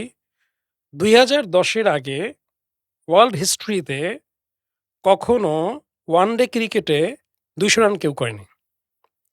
এর আগে কিন্তু ১০০ বছর, ১২০ বছর হুম, ক্রিকেট খেলা হয়ে গেছে। সচিন টেন্ডুলকার ফার্স্ট পারসন, সে কিন্তু ২০০ রান করেছে। এর আগে গ্যারি ক্রেস্টন ছিল, তার আগে ছিল সাইদ আনোয়ার ১৯৪ করেছিল। সে যখন করল, তখন ওয়ার্ল্ডে যত কোচ ছিল, হুম, তারা বলল যে, "তোমরা ৬ ফিট প্লেয়ার হুম, আর ও ৫ ফিট ৪ ইঞ্চি। ও যদি ২০০ করতে পারে, তাই তোমরা পারতেছ না কেন?" হুম, এরপর দেখেন হিস্ট্রিটা কিভাবে চেঞ্জ হইছে। ২০১০ থেকে ২০২৫ এই ১৫ বছরে প্রায় ডজন প্লাস মানি ১৪ থেকে ১৫ টা হবে। এর মধ্যে রোহিত শর্মারই আছে ৩ টা হুম। ডবল সেঞ্চুরি হয়েছে। মানে এর আগে কেউ বিলিভ করত না রাইট। যে এটা ওয়ান ডে তে করা যায়। যখন বিলিভ করা শুরু করলো তখন থেকে তখন কিন্তু এটা সবাই করা শুরু করা শুরু করলো। দেখেন তাহলে আমার বিলিভ যদি এইটা থাকে, রাসূলুল্লাহ সাল্লাল্লাহু আলাইহি ওয়াসাল্লাম আমাদের সবচেয়ে যে বড় লিডার, ইউনিভার্সাল লিডার, সে শিখিয়েছে আল্লাহর কাছে যদি জান্নাত চাইতে হয়, চাবা জান্নাতুল ফেরদৌস। একদম। আর আমরা চাই কি? আল্লাহ কোনমতে যদি কোনমতে একটা যদি জান্নাত দেয়, আর কোন রকমে হইলেই হইল। হইলে? তো আল্লাহ বলছে আল্লাহর কাছে যে চাইতে লজ্জা পায়, আল্লাহ তাকে দিতেও লজ্জা পায়। সো আমি যে ধনী হব বা আমি যে বড় কিছু হবে এটা ডিপেন্ড করবে আমার নিয়তের উপর। এটা যদি আমি চাই আমি ইনশাআল্লাহ হইতে পারবো, নো ডাউট। হুম, স্টিভ জবস বলছে, দেখেন, তুমি গরিব ঘরে জন্মগ্রহণ করছো এটা দোষের কিছু না। কিন্তু তুমি গরিব হয়ে মৃত্যুবরণ করছো এটা তোমার দোষের। সো আমার ইনটেনশন অনুযায়ী কিন্তু আল্লাহ আমাকে পাওয়ার দিয়েছে। ঠিক আছে? সো আমরা যদি এইভাবে চিন্তা করি যে না আমি একজন ভালো এন্টারপ্রেনার হব, আমি মানুষের উপকার করব, আমি টপ লেভেলে থাকবো, আমার লাইফটা রিচার হবে, ইনশাআল্লাহ আল্লাহ আপনাকে দিবে।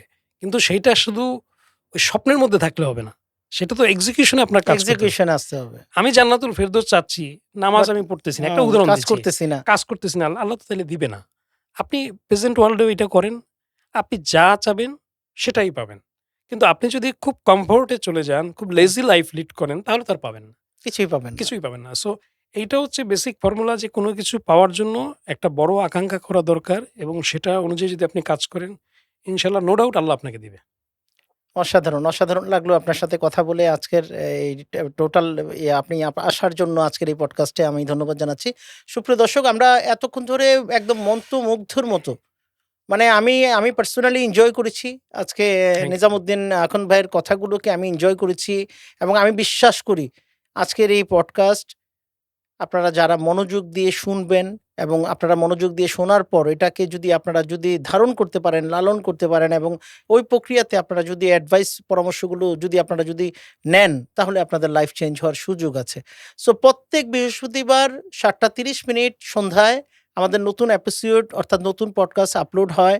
সো আপনি যদি ইউটিউব থেকে আমাদের প্রোগ্রাম দেখছেন, তাহলে এই চ্যানেলগুলোকে সাবস্ক্রাইব করে রাখুন এবং ফেসবুক থেকে যদি দেখছেন তাহলে আমাদের পেজটাকে ফলো করে রাখেন। তাহলে কি হবে, প্রতিনিয়ত আমাদের যে নতুন এই যে আপনাদের জন্য যে ভিডিওগুলো আমরা তৈরি করি বা কনটেন্টগুলো আমরা তৈরি করি, সেগুলো আপনারা খুব সহজেই পেয়ে যাবেন। আল্লাহ সুবহানাহু ওয়া তাআলা আমাদের সকলকে ভালো রাখুক। এই কামনা করে আজকের মতো বিদায় নিচ্ছি। আপনারা সবাই ভালো থাকবেন। আসসালামু আলাইকুম ওয়া আসসালামু আলাইকুম। রাহমাতুল্লাহ।